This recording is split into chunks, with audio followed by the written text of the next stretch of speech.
Bonsoir, messieurs et dames. Merci de nous rejoindre à ce JDS, journal du dimanche au soir, au sommaire duquel il y a ceci. D'abord, dans la première partie politique, les 3 sujets marquants de la semaine qui seront abordés sur un premier plateau, les tueries de Zarango avec un bilan provisoire de 70 morts dressés par le parquet. Autre sujet, la reprise de Kidal par l'armée malienne. Et pour terminer, Soroki Bafoury Guillaume au Niger après l'annonce de son intention de mettre fin à son exil. Décryptage et analyse tout à l'heure. Et puis contribution de l'intelligence artificielle au développement du Burkina Faso, éducation, santé, agriculture, PME-PMI. Khalifa Sankara, doctorant en intelligence artificielle, a partagé hier ses propositions sur les 5 axes. Il est notre invité sur ce sujet. Et enfin sport, le championnat de Ligue 1 et Ligue 2 perturbé, la tête du président de la Fédération burkinabé de football exigée par certains. On en parle avec Boureima Maïga, directeur sportif de Salitas, et j'aurai Claude Romba pour cette partie sport. C'est donc l'essentiel pour ce qui est du déroulé de ce JDS, au journal du dimanche au soir. La première des rubriques, c'est celle politique.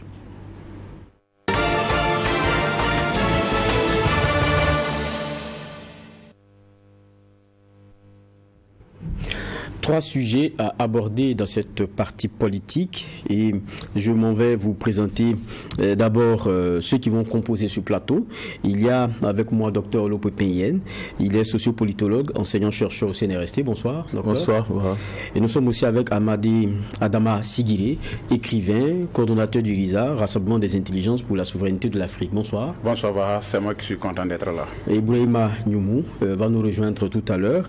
Le premier sujet, parce que j'ai dit qu'on en avait 3, c'est bien le communiqué qui est tombé lundi. Et selon ce communiqué du parquet du procureur du Faso, 70 personnes ont trouvé la mort le 5 novembre 2023 dans les tueries de Zarango, localité qui est située au centre-nord du Burkina Faso. Le parquet a indiqué que la suite des investigations allait permettre en tout cas de préciser le nombre exact de morts, de blessés et éventuellement de personnes disparues.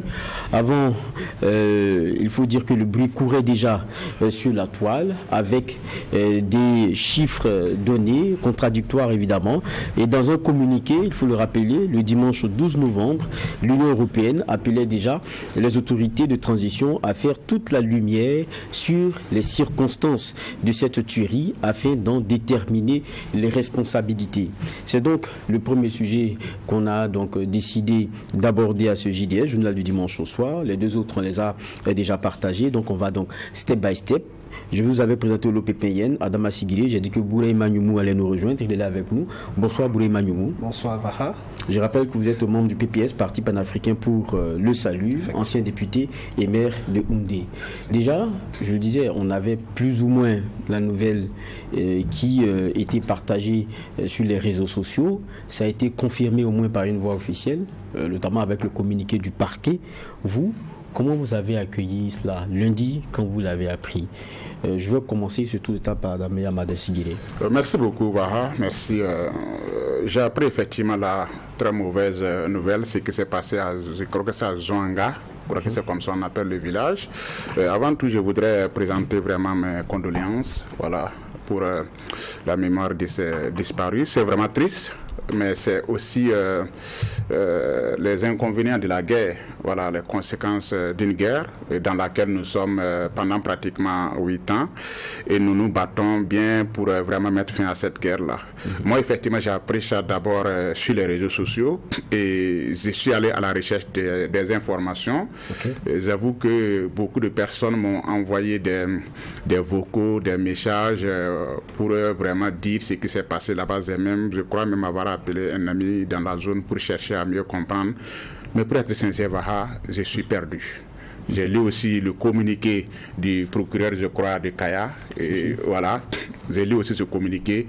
Mais le communiqué aussi reste, si je puis dire, flou. Parce que le communiqué parle des morts, mais le communiqué ne dit pas vraiment qui a commis ce massacre-là. Et moi, particulièrement, je suis perdu. C'est vraiment triste. Mais je me demande comment aussi une telle barbarie s'est passée et on a du mal réellement à déterminer les coupables. Les messages que j'ai reçus sont souvent contradictoires, les accusations sont diverses. Il faut vraiment déplorer ce ce qui s'est passé et peut-être espérer qu'avec les investigations du parquet, comme le procureur l'a souligné, nous allons savoir réellement ce qui s'est passé dans cette localité-là. Sinon, pour le moment, moi je suis perdu, peut-être certainement comme de nombreuses personnes, et je me demande toujours ce qui s'est passé dans cette localité du Burkina Faso. Nyoumou? Merci Vaha. Je voudrais d'abord m'incliner devant la mémoire de ces personnes qui sont tombées à Zwanga et profiter de l'occasion aussi m'incliner devant la mémoire des forces de défense et de sécurité qui au quotidien tombent pour défendre la patrie. Mais vous savez avec moi que d'ordinaire j'aborde un petit sujet avant de me mettre dans le sujet. Je voudrais d'abord par votre canal féliciter le gouvernement à travers le ministère de la Jeunesse qui a pris une résolution de faire le recouvrement des fonds qui sont en errance chez des personnes qui avaient prêté de l'argent au niveau des fonds de la jeunesse. Je crois que le ministre dans son interview a parlé de 22 milliards. C'est une très bonne initiative du gouvernement. C'est à saluer dans un contexte où le Burkina a vraiment besoin de ressources. C'est bon qu'on recouvre ces finances qui se baladent et qui datent depuis plus de 20 ans. Peut-être que ça permettra de redonner du souffle aux fonds qui existent au niveau du ministère de la Jeunesse. Pour ce qui est donc du sujet ou du premier sujet qui nous réunit, je voudrais en tout cas exprimer ma tristesse parce qu'une vie est très précieuse et 70 vies c'est d'autant plus en tout cas précieuse. Donc je voudrais vraiment exprimer toute ma tristesse, mais rassurer que nous sommes dans un contexte assez difficile, qui est le contexte de la guerre, où tout est possible. Je voudrais prendre les mots du président du Faso, qui a dit une fois que l'ennemi utilise de la perfidie. Je ne suis pas spécialiste de la sécurité, mais bon, dans tous les cas, ça fait peut-être partie des stratégies de l'ennemi aussi pour parfois atteindre le Burkina et les Burkinabés. Donc il va falloir qu'on fasse beaucoup attention dans l'analyse que nous faisons de ce qui s'est passé à Zwanga. Mais ce qui, moi, me rassure, c'est déjà même le communiqué du procureur. Même s'il n'a pas dit clairement, parce que le communiqué du procureur ne peut même pas dire clairement, il n'y était pas. Mais il a dit en conclusion qu'ils ont ouvert une enquête. Et c'est ça qui est important. Nous devons faire confiance à la justice pour aller jusqu'au bout et déterminer les responsables, en tout cas de ce massacre, s'il faut le dire. Et probablement, je sais que dans les mois ou les semaines à venir, nous aurons certainement un résultat d'enquête que la justice va porter et chacun pourra se faire une idée de ce qui s'est passé dans les lieux.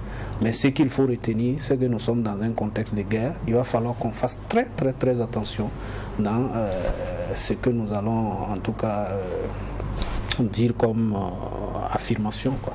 D'accord. On termine avec, pour ce premier tour de table, avec Dr Oloupé. Ok, merci. Bon, on ne peut que toujours être triste lorsqu'on apprend qu'il y a eu des tueries, des tueries dans une localité du pays. Et c'est déplorable. Et je pense que depuis longtemps, nous sommes dans ce cycle de violence, où on s'en prend des communautés. Et je pense bien avant ça, il y a eu Sola, il y a eu Karma. Et aussi, on vient de vivre cette situation malheureuse. Voilà, tout ce qu'on peut souhaiter, que les âmes des disparus puissent se reposer en paix. Voilà. Mais ce qui est intéressant, c'est qu'il faut relever, et c'est le fait que les autorités se sont saisies, les autorités judiciaires se sont saisies de l'affaire. Et donc, c'est dire qu'une suite sera réservée donc, à ces massacres, notamment, que toute la lumière soit faite sur les auteurs non toujours identifiés de ces crimes abominables. Et maintenant, ce qu'il y a lieu de faire, est-ce qu'il y a des mesures appropriées qu'il faut prendre par rapport à ça, puisque ce sont des individus qui sont toujours déguisés, et on a comme l'impression qu'il y a des gens qui veulent créer des situations et mettre ça sur le dos de nos autorités. Voilà, donc c'est ce qu'on constate. Et quand on voit souvent certaines coïncidences entre certains massacres qui sont perpétués et souvent ici des levées de boucliers à certains niveaux, au niveau international, et on se pose souvent la question, est-ce qu'il y a une coïncidence, ou bien est-ce que ce sont donc des actions préméditées, on n'en sait pas. Voilà. Mais dans tous les cas, il faut le déplorer aussi qu'il y a eu aussi des cas de ces gens où des groupes armés ont eu à connaître, bien identifiés, si on peut le dire, mais où le silence assourdissant a été observé. au niveau donc de certaines institutions. C'est ça aussi qu'il faut déplorer. Voilà. Mais toujours est-il que nous sommes dans un contexte difficile, comme le disait donc Nonora Mouniou, où tout est permis. Voilà. Donc nous sommes dans un cafouillage généralisé où voilà, n'importe qui peut se lever et faire du n'importe quoi. Voilà, et mettre ça sous le couvert donc, du terrorisme. Voilà. Donc nous ne pouvons qu'inviter nos autorités ici à peut-être déployer plus de moyens pour sécuriser donc les communautés. D'accord. Et peut-être dernière question là-dessus, parce que on ne maîtrise pas grand-chose.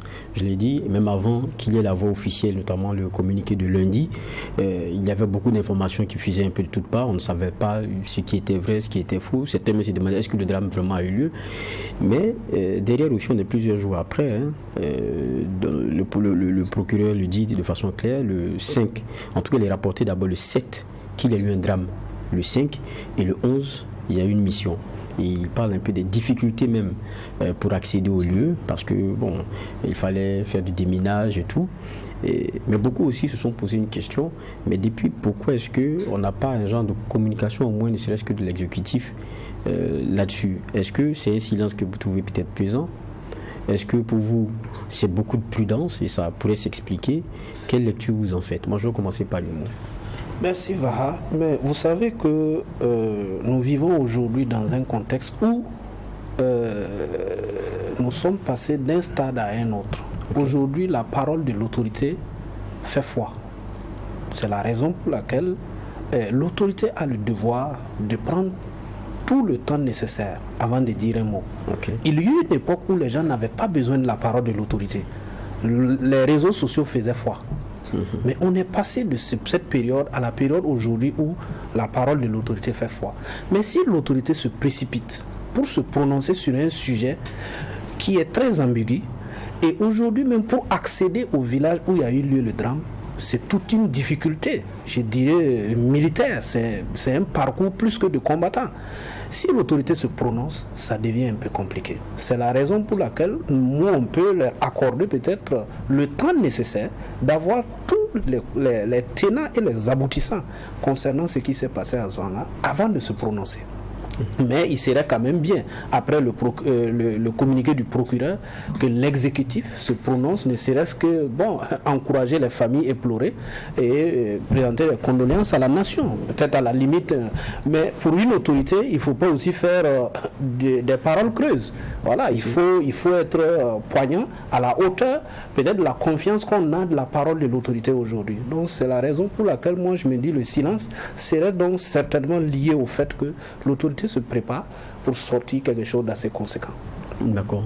Sigiri? Oui, effectivement, je partage le point de vue de l'honorable Youmi, parce que c'est une situation confuse, assez difficile à maîtriser, et j'ai toujours cru que c'est pour cela que nous devons même nous mettre ensemble pour que la guerre prenne fin. J'ai toujours pensé que tant que la guerre, nous n'arrivons pas à mettre fin à la guerre, de tels événements pourraient encore, je parle au conditionnel, pourraient encore se produire. L'autorité a le droit de prendre toutes les précautions nécessaires avant de pouvoir communiquer, parce que l'autorité n'était pas là-bas. On se demande exactement qu'est-ce qui s'est passé. Donc, il faut de la prudence. Comme nous-mêmes ici, sur ce plateau, nous sommes assez prudents. Je crois que l'autorité aussi a bien voulu prendre ces précautions-là pour s'assurer concrètement de ce qui s'est passé là-bas. Le message de la compassion, de la condamnation. Aussi, il faudrait, comme ça s'est passé depuis les 5, je crois qu'après, si ce n'est pas le communiqué du procureur de Kayaz, je ne pense pas que l'autorité a réagi. Je suis parfaitement d'accord que, avec le temps, l'autorité devrait faire ne serait-ce qu'un communiqué pour quand même présenter ses condoléances et puis regretter ce qui s'est passé, tout en assurant que les investigations seront faites pour déterminer les coupables.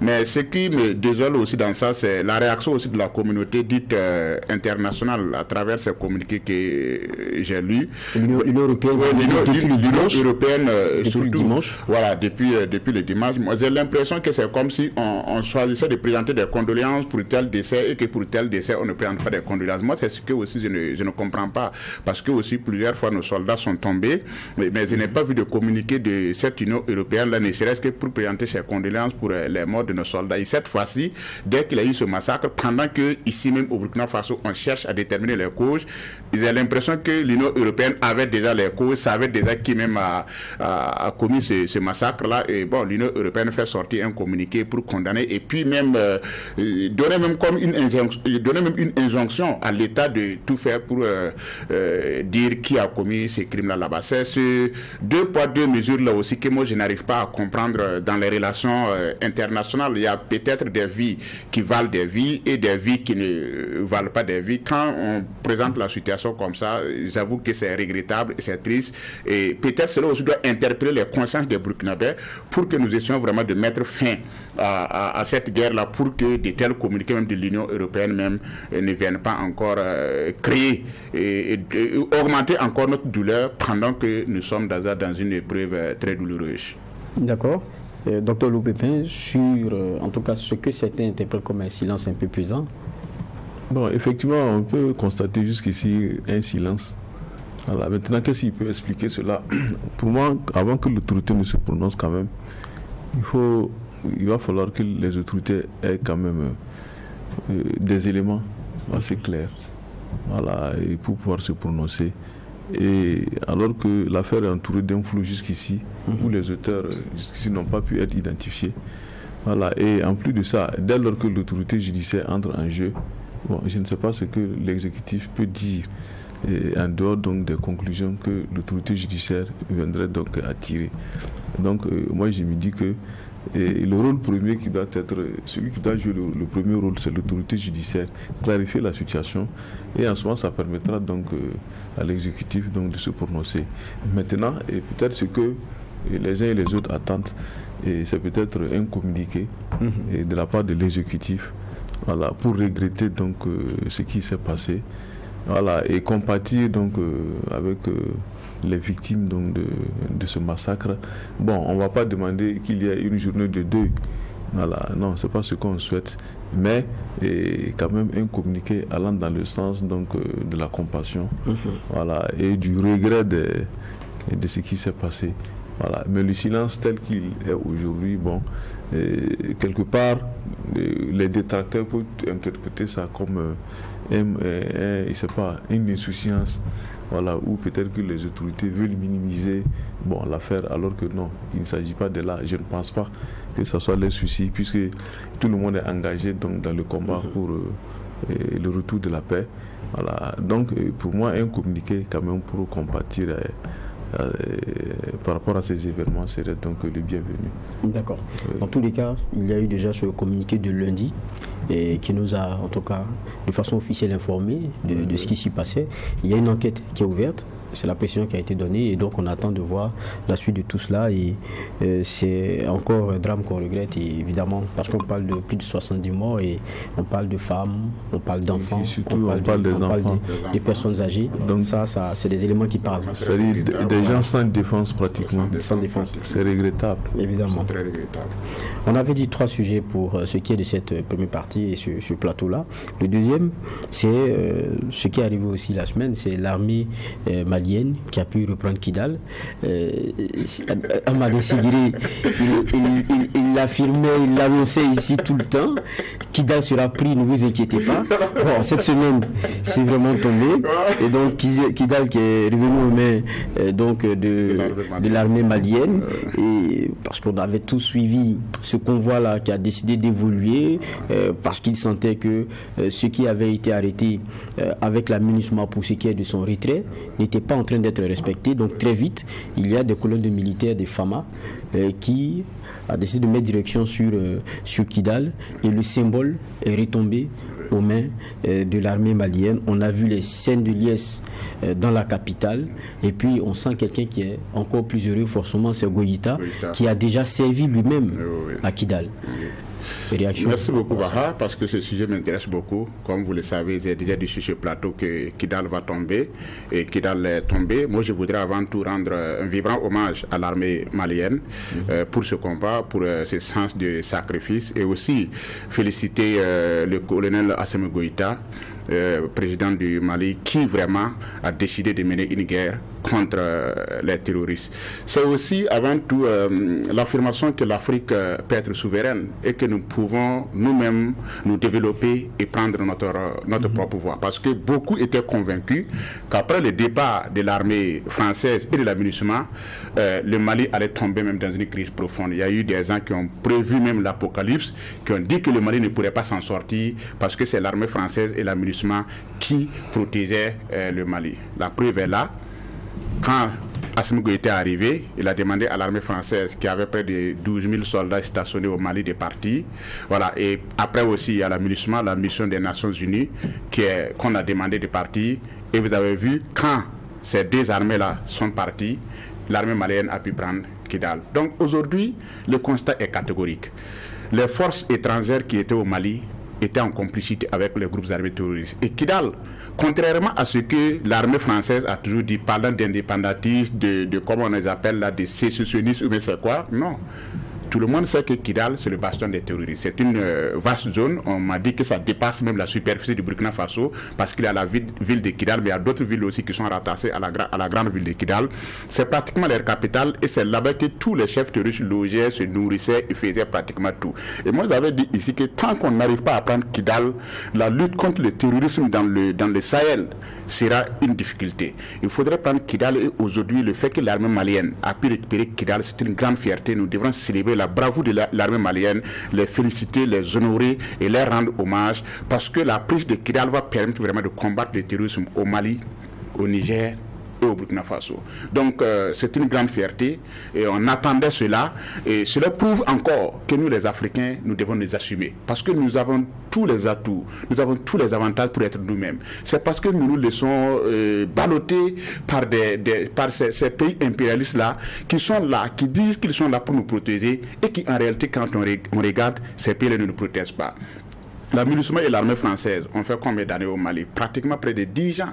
Quels résultats ces forces étrangères-là ont pu donner? Aucun. Au contraire, ce sont ces forces-là qui empêchaient l'armée malienne d'évoluer vers Kidal. Assimi Goïta, lui-même, qui est aujourd'hui le président, quand il était jeune capitaine, ou bien comment on appelle ça, jeune capitaine, je crois, il a tenté de prendre la ville de Kidal avec ses soldats. Mais c'est l'armée française qui a empêché la prise de la ville de Kidal par Assimi Goïta lui-même. Aujourd'hui, ces forces ne sont pas là et Kidal est tombé. Donc c'est la preuve que les Africains doivent apprendre à compter sur eux-mêmes. Et ça donne encore raison à l'historien burkinabé Joseph Kizerbo, qui disait dans ce livre « À quand l'Afrique » que le développement de l'Afrique sera panafricain ou il ne sera pas.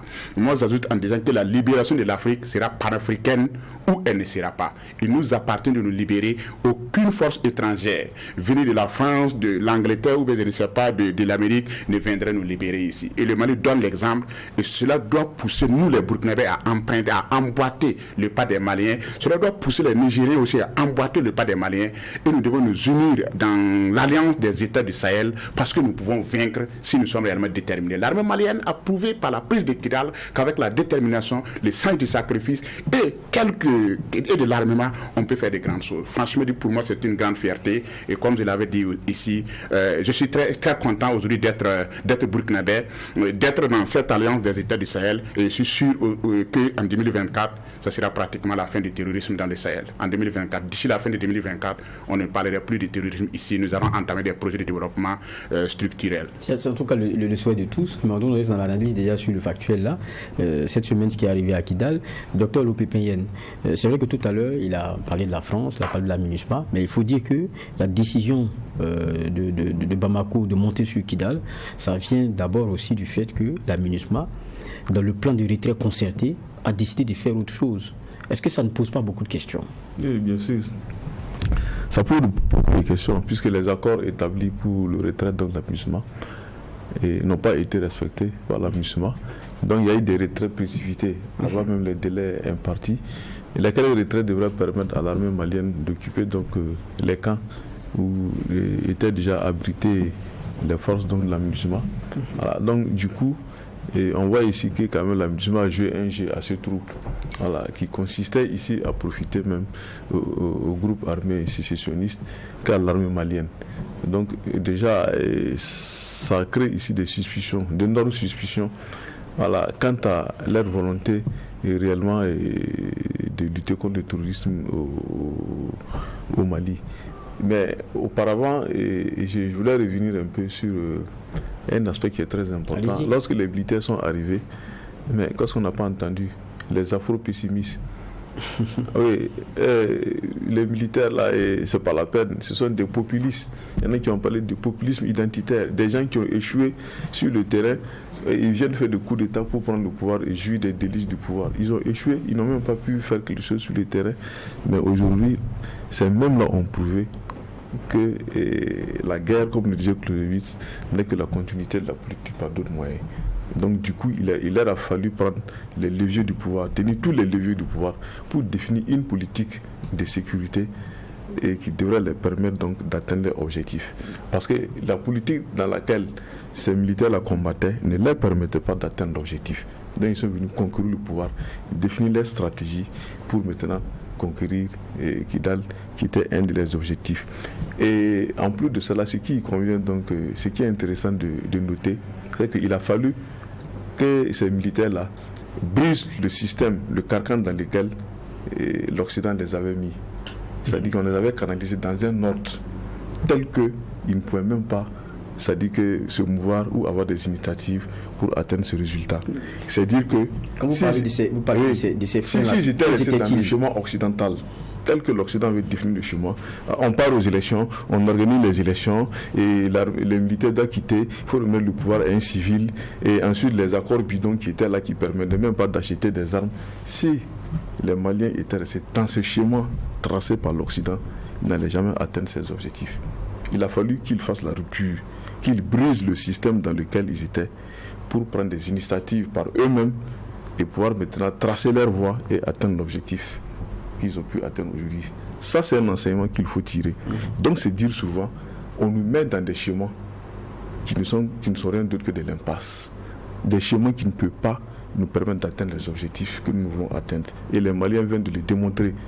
Et ils ont révisé les accords. Ils ont chassé les forces étrangères qui étaient là.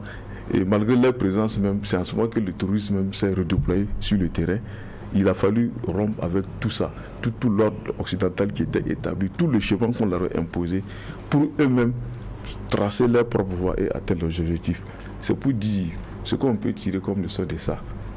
Et un peuple, petit soit-il, c'est un pays petit soit-il, si ce peuple-là est mobilisé, organisé, conscient, derrière un leadership de qualité, ce peuple peut vaincre même l'impérialisme le plus puissant.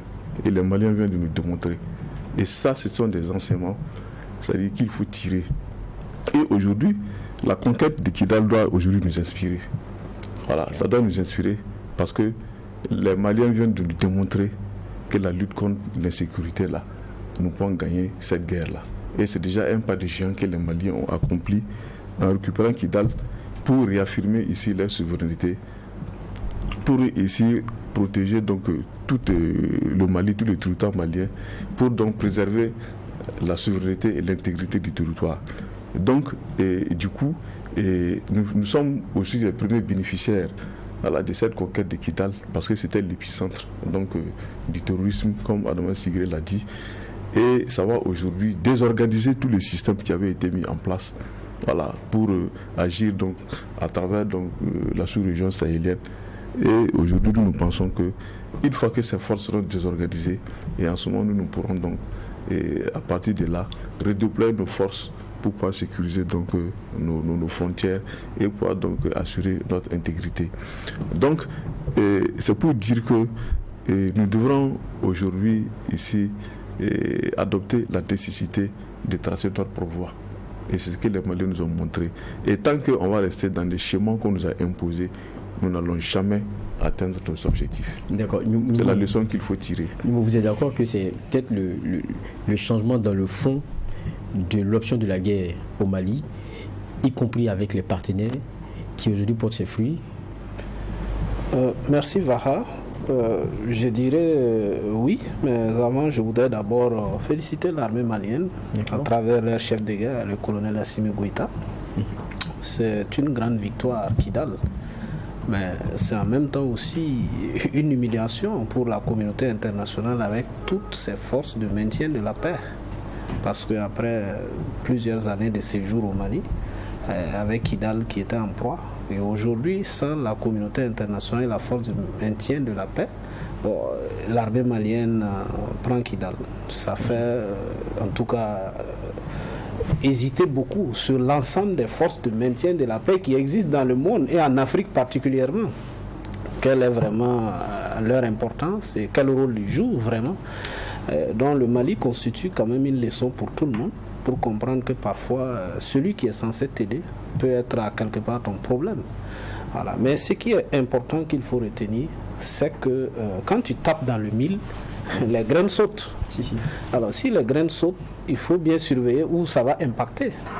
Donc, mais si vous avez remarqué dans la prise de Kidal, bon, mon ami l'écrivain professionnel, lui, il dit que Kidal est tombé, mais moi j'ai dit que c'est la prise de Kidal. Si la prise de Kidal n'a pas fait beaucoup de combats, si je m'en tiens à ce que j'ai suivi, ça veut dire... je pense que les femmes aussi ont suivi des pertes. Oui. On a parlé des civils qui sont tombés. Donc ça veut dire que c'est une guerre. Il y a eu des combats. Pas trop de combats. Je vais dire, l'ennemi a peut-être fui les lieux. Donc c'est pour ça qu'il faut vraiment surveiller. L'ennemi a fui. Quel est son itinéraire? Quelle est sa destination? Quelle est sa dernière force de nuisance? C'est ça qu'il faut analyser. Même si je ne suis pas spécialiste de la sécurité, mais je sais quand même que quelqu'un qui s'enfuit ne laisse pas forcément tout son matériel. Peut-être que l'ennemi a vu venir la prise de Kidal et s'est préparé conséquemment, peut-être pour reculer et peut-être être aussi nuisible. Donc aujourd'hui, la prise de Kidal est certes une victoire, mais c'est un point pour surveiller désormais le mouvement de tous ces groupes armés terroristes qui sévissaient dans la zone. Si nous ne faisons pas attention, si nous fêtons trop la victoire, peut-être que nous devons oublier aussi de surveiller, et même au voisinage que nous sommes, Burkina, Niger, peut-être que les gens peuvent infiltrer par certains endroits et il va falloir beaucoup surveiller pour peut-être assurer naturellement et constamment la victoire. Vous vouliez réagir, mais oui, allez-y, réagissez, après j'ai une question. Allez-y. Oui, non, je suis d'accord avec lui. Et comme même les Maliens l'ont dit, c'est une victoire d'étape. Le président Assimi Goïta même l'a dit, c'est une victoire d'étape. Voilà. Donc c'est dire que c'est une victoire militaire, mais aussi une victoire politique. Voilà, une victoire politique contre les terroristes et leurs alliés internationaux. Ça c'est très important. Mais il ne faudra pas que les Maliens ici pensent que le combat est déjà définitivement conquis. Non, ce n'est qu'un épisode. Et il faut qu'ils se préparent encore à subir d'autres épreuves. Ils ont subi des épreuves. On a tenté même d'humilier les Maliens dans la quête de leur souveraineté. Mais ils n'ont qu'à se dire qu'il y aura encore d'autres épreuves qu'on va chercher donc à les imposer. Et c'est à eux maintenant de savoir comment toujours maintenir le cap et travailler à renforcer donc les capacités opérationnelles pour faire face à toute éventualité. Parce que les groupes armés et leurs alliés ne sont pas prêts à baisser les bras. Voilà, parce qu'il y a une question de survie. Il y a une question de survie qui se pose dans cette volonté donc de partitionner le pays. Donc à ce niveau, moi ce que je peux peut-être dire pour l'instant, il faudra que les Maliens consolident cette victoire. Consolider cette victoire, c'est quoi? C'est d'ores et déjà développer et définir des politiques publiques allant dans le sens du développement de la région de Kidal, pour ne plus permettre et pour ne plus se donner la possibilité à ces groupes sécessionnistes-là de prétexter ici le délaissement de la région, le sous-développement infrastructurel et autres de la région pour pouvoir ici s'organiser et vouloir demander la situation. Donc impérativement, les autorités maliennes doivent, c'est-à-dire initier des actions de développement, voilà, pour permettre donc à ces populations donc d'élever leur niveau de vie et de se reconnaître définitivement donc de Bamako, au lieu ici de donner des prétextes à ces groupes-là encore, de venir donc s'organiser pour tenir donc des discours séparatistes qui vont embobiner une certaine nombre de Justement, populations. tout à l'heure, quand on vous écoutait, Sigiri, vous sembliez dire que c'est du terrorisme auquel on a affaire dans cette zone-là, alors qu'au fond aussi, il y a une volonté indépendantiste forte qui s'est affirmée depuis longtemps. Oui, et ça, qu'est-ce qu'on en fait? Oui, je ne maîtrise pas très bien l'histoire de Kidal, mais je sais qu'effectivement, il y a une volonté indépendantiste qui s'est affichée à Kidal pendant très bien longtemps. Mais il faut reconnaître que depuis la chute des guides libyens Kadhafi, depuis les années 2011-2012, Kidal est plus devenu un fief terroriste qu'un fief des indépendantistes. Et ça, c'est une réalité. Je ne me rappelle pas des accords, mais une fois on en a parlé ici, il y a eu des accords qui ont été signés à Kidal, entre ce qu'on appelle des groupes indépendantistes. Mais il y a combien de groupes indépendantistes à Kidal? Il y en a combien? En réalité, ce ne sont pas des groupes indépendantistes. En réalité, ce sont des groupes armés terroristes. Et Kidal était devenu comme un nid de terroristes. Il parle d'indépendantistes. Ce n'était plus des indépendantistes. C'était un nid de terroristes. Les terroristes se rassemblaient là-bas et ils quittaient là-bas, puisque Kidal était une forteresse. Et Kidal était protégé par l'administration et par l'armée française. Comme l'armée malienne n'arrivait pas à avoir accès à Kidal, les terroristes se refusaient là-bas et ils sortaient maintenant pour maintenant attaquer les soldats maliens et même pour venir ici au Burkina Faso et même au Niger. Donc oui, c'est cela, oui. Ce que vous dites, Sigiri, c'est vrai, mais je veux dire, il y a un fond qu'on ne peut pas, on ne peut pas nier. Quand vous prenez même l'histoire du Mali en 62, il y a quand même la rébellion Touareg là qui avait commencé parce qu'elle a refusé le pouvoir de Modibo en son temps. Et ils se sont fait mater. Il y a même une présence militaire dans cette zone-là pendant longtemps. Ça a calmé les choses. En 86, ils se sont réorganisés. En 91, ils sont revenus. Dans les années 90, on sait ce qui s'est passé. Je suis parfaitement d'accord avec vous. Il y a une réalité séparatiste, indépendantiste. Je suis parfaitement d'accord avec vous. Moi, je pense que sous le leadership du colonel Assimi Goïta, tous ces problèmes-là seront résolus au Mali. D'abord, la première des choses, c'est de prendre la ville de Kidal, parce que Kidal était comme un territoire dans les territoires maliens, ce qui était inadmissible. Il fallait prendre Kidal pour que Kidal soit sous l'autorité malienne. Maintenant, ce que vous êtes en train de dire, je suis parfaitement d'accord. Je pense qu'il y aura des dialogues après pour pouvoir résoudre tous ces problèmes-là. J'ai toujours cru que ce qui a manqué aux Africains, ce sont des leaders. Les leaders dont parlait Kwame Nkrumah, des leaders désintéressés. Oui, vous savez, la guerre, elle est politique même avant d'être militaire. C'est comme le docteur Ouré a dit, on manquait de voix, on manquait de principes, on ne savait pas où on voulait aller. Ce sont des leaders, c'est la volonté politique qui a manqué aux trois pays là, au Burkina Faso, au Mali et même au Niger, et c'est ce qui faisait que nous ne pouvons pas vaincre les terroristes.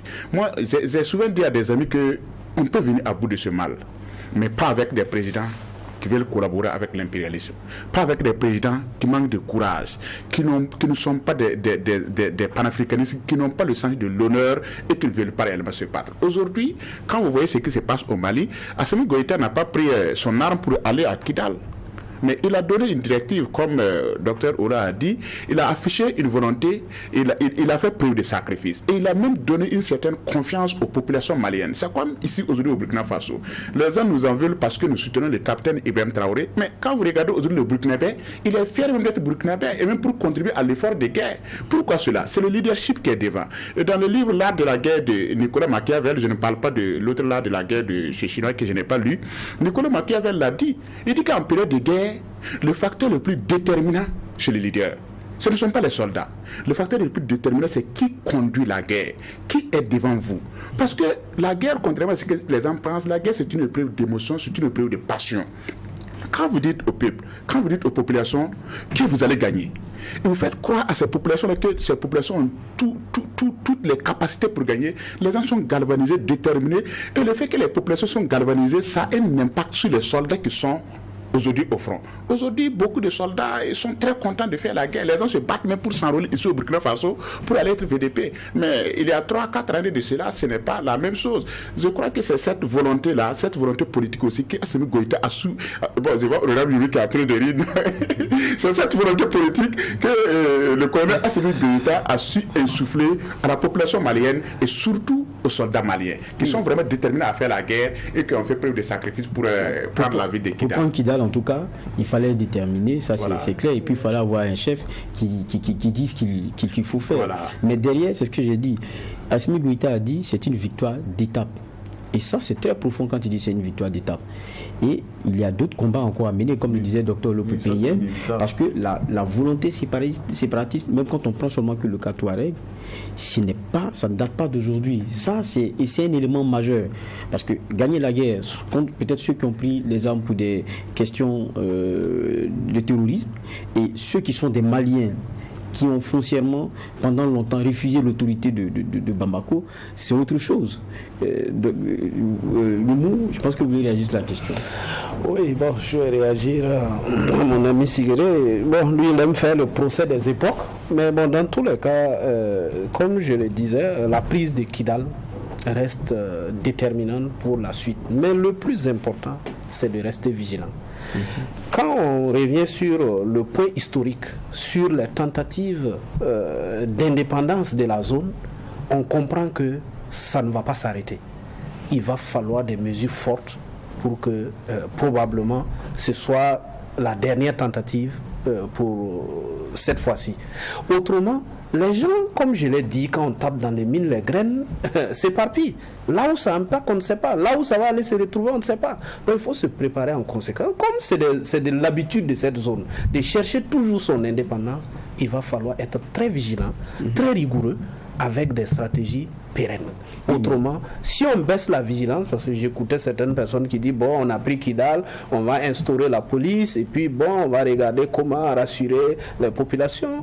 Non, parce qu'on a pris Kidal, mais il faut vraiment que la sécurité y règne en réalité. Autrement, les tentatives ne vont pas manquer. Et quand on regarde, on parle de la question Touareg, par exemple, hein, moi je pense comme c'est moi que c'est le cas, le Niger aussi le connaît. Et a connu aussi sa rébellion Touareg. On connaît les vases communicants qu'il y a entre ces différents groupes-là. Et quand on voit le Mali, c'est quand même, comme je disais, c'est 1,26 millions de kilomètres carrés. Vous prenez pour le Niger, c'est un peu plus. C'est des vastes terrains, c'est de vastes territoires à contrôler. C'est une victoire d'étape, c'est vrai. Assimi Goïta dit l'intégrité du territoire, ce sera fait à sens exclusive. Vous pensez que c'est des éléments qui pourront se faire dans les délais? Moi, j'ai toujours dit. Oui, allez-y. J'ai toujours dit. Quand je m'inspire donc de l'exemple des pays où il y a des vérités sécessionnistes, je prends par exemple le cas du Sénégal avec la Casamance qu'on a connue. Ouais. Je prends le cas du Cameroun avec la région anglaise Bamenda que voilà, et beaucoup connaissent bien. Mais les raisons qui sont avancées, moi j'ai échangé avec les gens de ces régions, c'est que bon, notre région est délaissée. Voilà, il y a un développement illégal. Mais c'est souvent un fait aussi. Il y a du favoritisme. C'est souvent un fait. Oui, souvent c'est un fait. Oui, il y a des réalités qui expliquent. Donc c'est pour ça, moi j'ai dit, pour ce qui est du Mali, oui, et ils ont gagné donc une victoire militaire, mais la victoire définitive, c'est sur le chantier de développement de ces régions-là. C'est de ça qu'il s'agit, pour ne pas donner de prétexte ou ne pas donner l'impression à une population ou à la population de ces zones-là qu'effectivement elles sont délaissées. Parce qu'il y a un discours séparatiste qui a été véhiculé dans ces zones et qui ont gagné l'esprit, souvent des esprits faibles, des esprits non prévenus. Donc il va falloir que les autorités maliennes travaillent à déconstruire ce discours et à travers des actions de développement de ces localités-là pour élever les niveaux de développement, pour relever donc le niveau de développement de ces populations-là, afin que ces populations puissent se sentir réellement dans une entité indépendante, dans une république. C'est de ça qu'il s'agit. Parce que quand vous lisez les accords d'Alger, là, mais ça ressort, cet aspect-là ressort nettement, le développement illégal des régions qui créent souvent des mouvements sécessionnistes, qui créent souvent des velléités sécessionnistes. Donc ça, c'est un combat que les autorités maliennes doivent mener et gagner ce combat, qui n'est pas seulement militaire, voilà, qui est aussi sur le chantier de développement. Donc dès maintenant, il faut définir des politiques publiques fortes, de même donc à propulser le développement dans ces régions-là, pour ne pas donner des arguments ici à des... Dernière réaction de Noumou avant de passer au dernier sujet. Combattants séparatistes. Ce que je voudrais aussi signaler, c'est que les pays comme l'Algérie vont jouer un rôle déterminant dans la consolidation de la victoire de Kidal. Parce que, étant vraiment voisin avec une grande frontière avec le Mali, si éventuellement l'ennemi se disperse, cherchent naturellement des recours ou en tout cas des refuges. Donc les pays comme l'Algérie, la Mauritanie, et probablement devront jouer un rôle déterminant, soit un rôle franc dans la collaboration pour qu'on puisse mettre fin à ça. Autrement, peut-être que les gens font un repli tactique et ça va devenir encore une autre... C'est pourquoi la diplomatie locale ou la diplomatie régionale doit se mettre en branle pour déjà commencer à voir comment consolider cette victoire qui est la prise de Kidal. Évidemment. Oui, je voudrais juste ajouter quelque chose avant peut-être qu'on ne passe au prochain sujet. C'est pour dire que par rapport à ce que Dr a dit, les touristes viennent remettre en cause notre façon de concevoir le développement. Je crois qu'à l'université de Koudougou, une fois lors d'une conférence, moi j'ai dit quelque chose qui a choqué les étudiants. J'ai dit « Vive la guerre ». J'ai dit vive la guerre. Les étudiants étaient choqués. Je leur ai dit que non, ça ne veut pas dire que je suis partisan de la guerre, mais c'est pour dire que cette guerre terroriste que nous sommes en train de mener là, après cela, on va revoir même notre modèle de développement. Parce que le problème de Kidal, une telle région n'est pas développée. Même ici au Burkina Faso, ça se pose. Quand vous prenez par exemple le Sahel, qu'est-ce que les Sahéliens disaient? Mais le Sahel est délaissé. Même ceux qui étaient à Ouagadougou ici, quand on veut te punir, on dit que mais on t'affecte au Sahel. Voilà, comme si le Sahel n'était pas le Burkina Faso. Donc c'est pour dire que après cette guerre, nous allons même revoir les fondements même de notre développement, le plan structurel même de notre développement, parce que nous n'aurons pas d'autre choix que de concevoir un autre modèle de développement si nous voulons que nos nations ne disparaissent pas dans le futur. D'accord. En tout cas, on comprend, il faut beaucoup de vigilance. Vous le disiez tout à l'heure. Oui. Oui, docteur Le Pépin, bon, rapidement, rapidement. Sujet, oui, mais ce qui me surprend, c'est l'attitude de la CEDEAO dans tout ça. Jusqu'ici, je ne sais pas, peut-être que je ne suis pas informé. Est-ce que la CEDEAO a sorti un communiqué pour... Ne serait-ce que pour féliciter, c'est ça? Non, ne serait-ce que pour féliciter, quand même c'est un pays membre. Voilà, et la CEDEAO quand même défend donc l'intégrité des territoires, voilà. Et ça, c'est un acte fort, une reconquête de l'intégrité du territoire malien. Ça nécessitait quand même que la CEDEAO puisse quand même réagir par rapport à ça. On n'est pas encore au courant. On attend que la CEDEAO... Je ne suis pas informé, j'attends d'accord de voir. Je ne comprends pas. Peut-être que la CEDEAO a la même attitude que l'Union européenne qui ne réagit que lorsqu'il y a malheur. C'est ça. Dans ce sujet, on va terminer parce que c'est comme nous le disait, on va continuer d'observer parce que derrière, il y a beaucoup d'implications. Il y a beaucoup d'implications. C'était des groupes rebelles qu'on parle, lorsqu'on parle sur l'indépendantisme, vous voyez aussi le soutien de l'Algérie derrière, vous le disiez, la Mauritanie, même le Front Polisario. Donc ça veut dire que c'est des éléments qu'il faut bien regarder, que cette victoire d'étape soit consolidée et que les FABA arrivent à se propulser vers l'avant. C'est tout ce qu'on pourrait souhaiter. On va aborder le dernier sujet et c'est le retour sur le continent africain après 5 ans d'exil de l'ancien Premier ministre ivoirien Guillaume Soro. Il faut dire qu'il a été condamné à perpétuité, ça il faut le représenter, le rappeler dans son pays, la Côte d'Ivoire. Et lundi, à Niamey, il a donc rencontré le pouvoir en place. Et comme on le voit en image, c'est un Soro Guillaume qui, quelques jours avant, avait annoncé mettre fin à son exil. L'on pensait à un retour peut-être forcé en Côte d'Ivoire, mais il a déposé plutôt, il est plutôt réapparu à Niamey et il a été reçu donc par les autorités de Niamey. Et il a dit ceci. Il a fallu que ce soit un gouvernement militaire du Niger qui me permette de fouler ma terre chérie ancestrale d'Afrique. Quelle lecture vous faites de cette actualité? Un Soro Kibafouri qui réapparaît, c'est vrai, pas fringant comme on le connaît, et pour certains, c'est un genre de colis dérangeant. Quoi qu'on dise, ce qui se passe au Niger intéresse le Burkina Faso, le Mali. Tout à l'heure, il y a Sigiré qui parlait de l'AES. Est-ce qu'on peut recevoir un Kibafouri avec les enjeux, notamment avec la Côte d'Ivoire, sans qu'il y ait concertation? Comment vous analysez ce passage-là et cette visite-là? Nous, on va commencer par vous. Merci, Vaha. Bon, je dirais que, comme les Ivoiriens me le disent, terre à terre, hein, pour Soro, il y a Dieu dedans. Je pense que Soro était au bout du rouleau.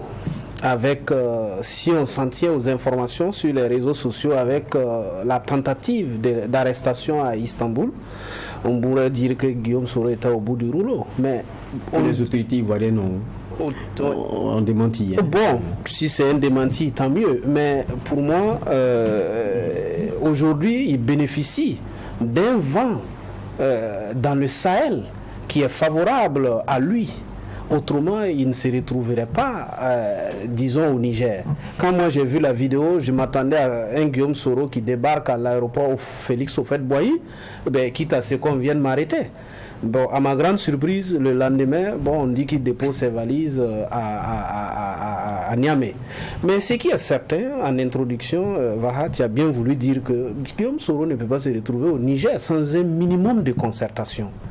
Mais ce qu'il faut analyser aussi, c'est que Guillaume Soro ne pouvait pas débarquer ni au Mali ni au Burkina. Il fallait le Niger.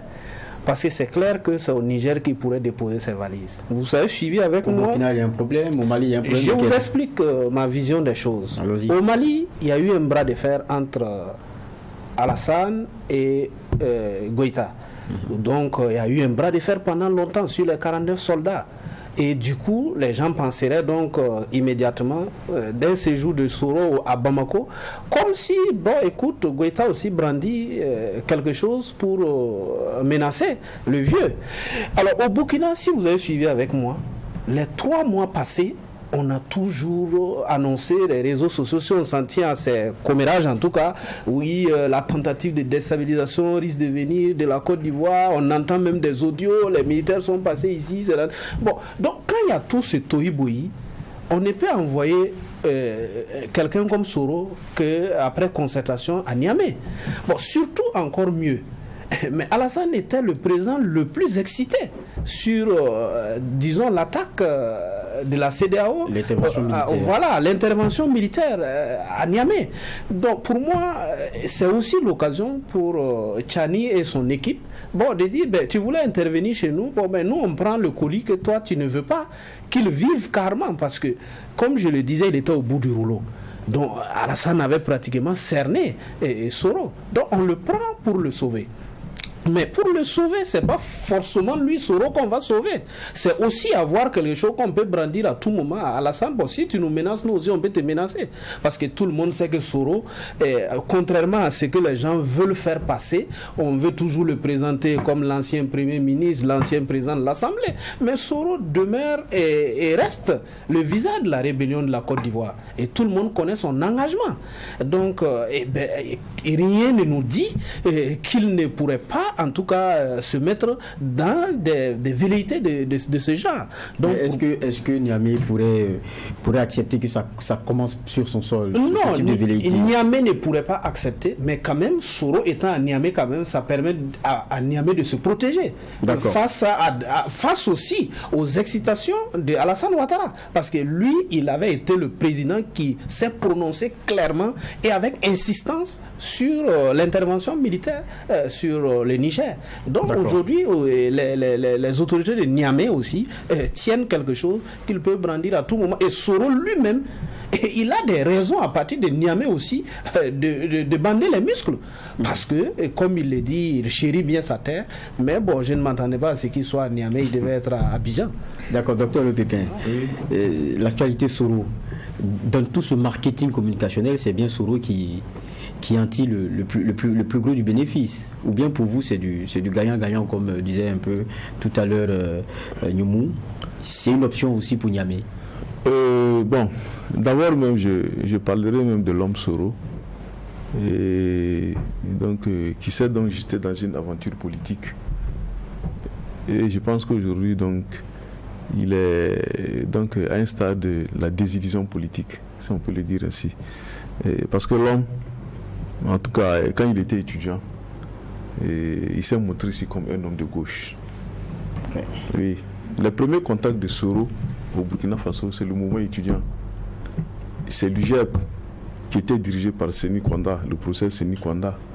Et c'est en ce moment que Soro venait au congrès de l'UGEP où il tenait des discours anti-impérialistes. Et donc avec la rébellion, où il est devenu un homme d'État. Donc c'est là qu'il est entré dans des réseaux politiques au Burkina avec les puissants de l'époque. Voilà. Et l'homme de gauche qui se retrouve subitement dans un camp libéral, incarné par Alassane Dramane Ouattara, qui est un symbole du libéralisme politique et économique, comme tout le monde le sait. Et ce choix donc a été imposé par une conjoncture politique qu'on a tous connue, à savoir l'ivoirité, qui a été un concept central politique d'exclusion en Côte d'Ivoire. et dont la conséquence a été la partition donc, du pays, où carrément le Nord était rejeté quelque part au Burkina Faso, était confondu au Burkina et au Mali, aux voisins. Et donc, cette aventure politique a débouché sur la prise du pouvoir. Et certainement qu'il y a eu des accords entre Soro et Alassane en ce qui concerne la succession au pouvoir. Je pense lui-même, il a eu à dire qu'ils ont signé des accords devant un chef d'État. Et ça ne peut être que peut-être l'ancien président que nous avons connu. Mais à un certain moment, les accords n'ont pas été concluants. Et donc, les deux hommes se sont renvoyés dos à dos. Et tout de suite, Soro était devenu donc un adversaire, un ennemi à abattre. Il s'est retrouvé en exil, malgré lui. Et cet exil aussi, où il a eu à sillonner un peu partout. Et ce que je retiens dans son discours, c'est que même des chefs d'État démocratiquement élus n'ont pas voulu le recevoir, n'ont pas voulu l'accueillir. Il a fallu que ce soit des militaires qui viennent au pouvoir pour lui le recevoir. Qu'est-ce que j'ai compris par là? C'est dire que Soro et Alassane partageaient donc le même réseau de relations politiques. Puis c'est le monde libéral. Voilà, et le libéralisme, le monde libéral, l'Occident libéral. Et compte tenu du fait aujourd'hui qu'il est devenu un opposant d'Alassane, qui est toujours au pouvoir, donc tout de suite ces relations se sont brouillées. Et moi je comprends donc la venue de Soro et au Niger. Ce n'est pas le Niger, mais je vois ici l'AES, incarné ici par des jeunes militaires progressistes, des militaires nationalistes, qui sont en train de se battre pour la reconquête du territoire. Justement, parce que quand je dis AES ici, et je posais la question tout à l'heure, c'est ça aussi l'enjeu.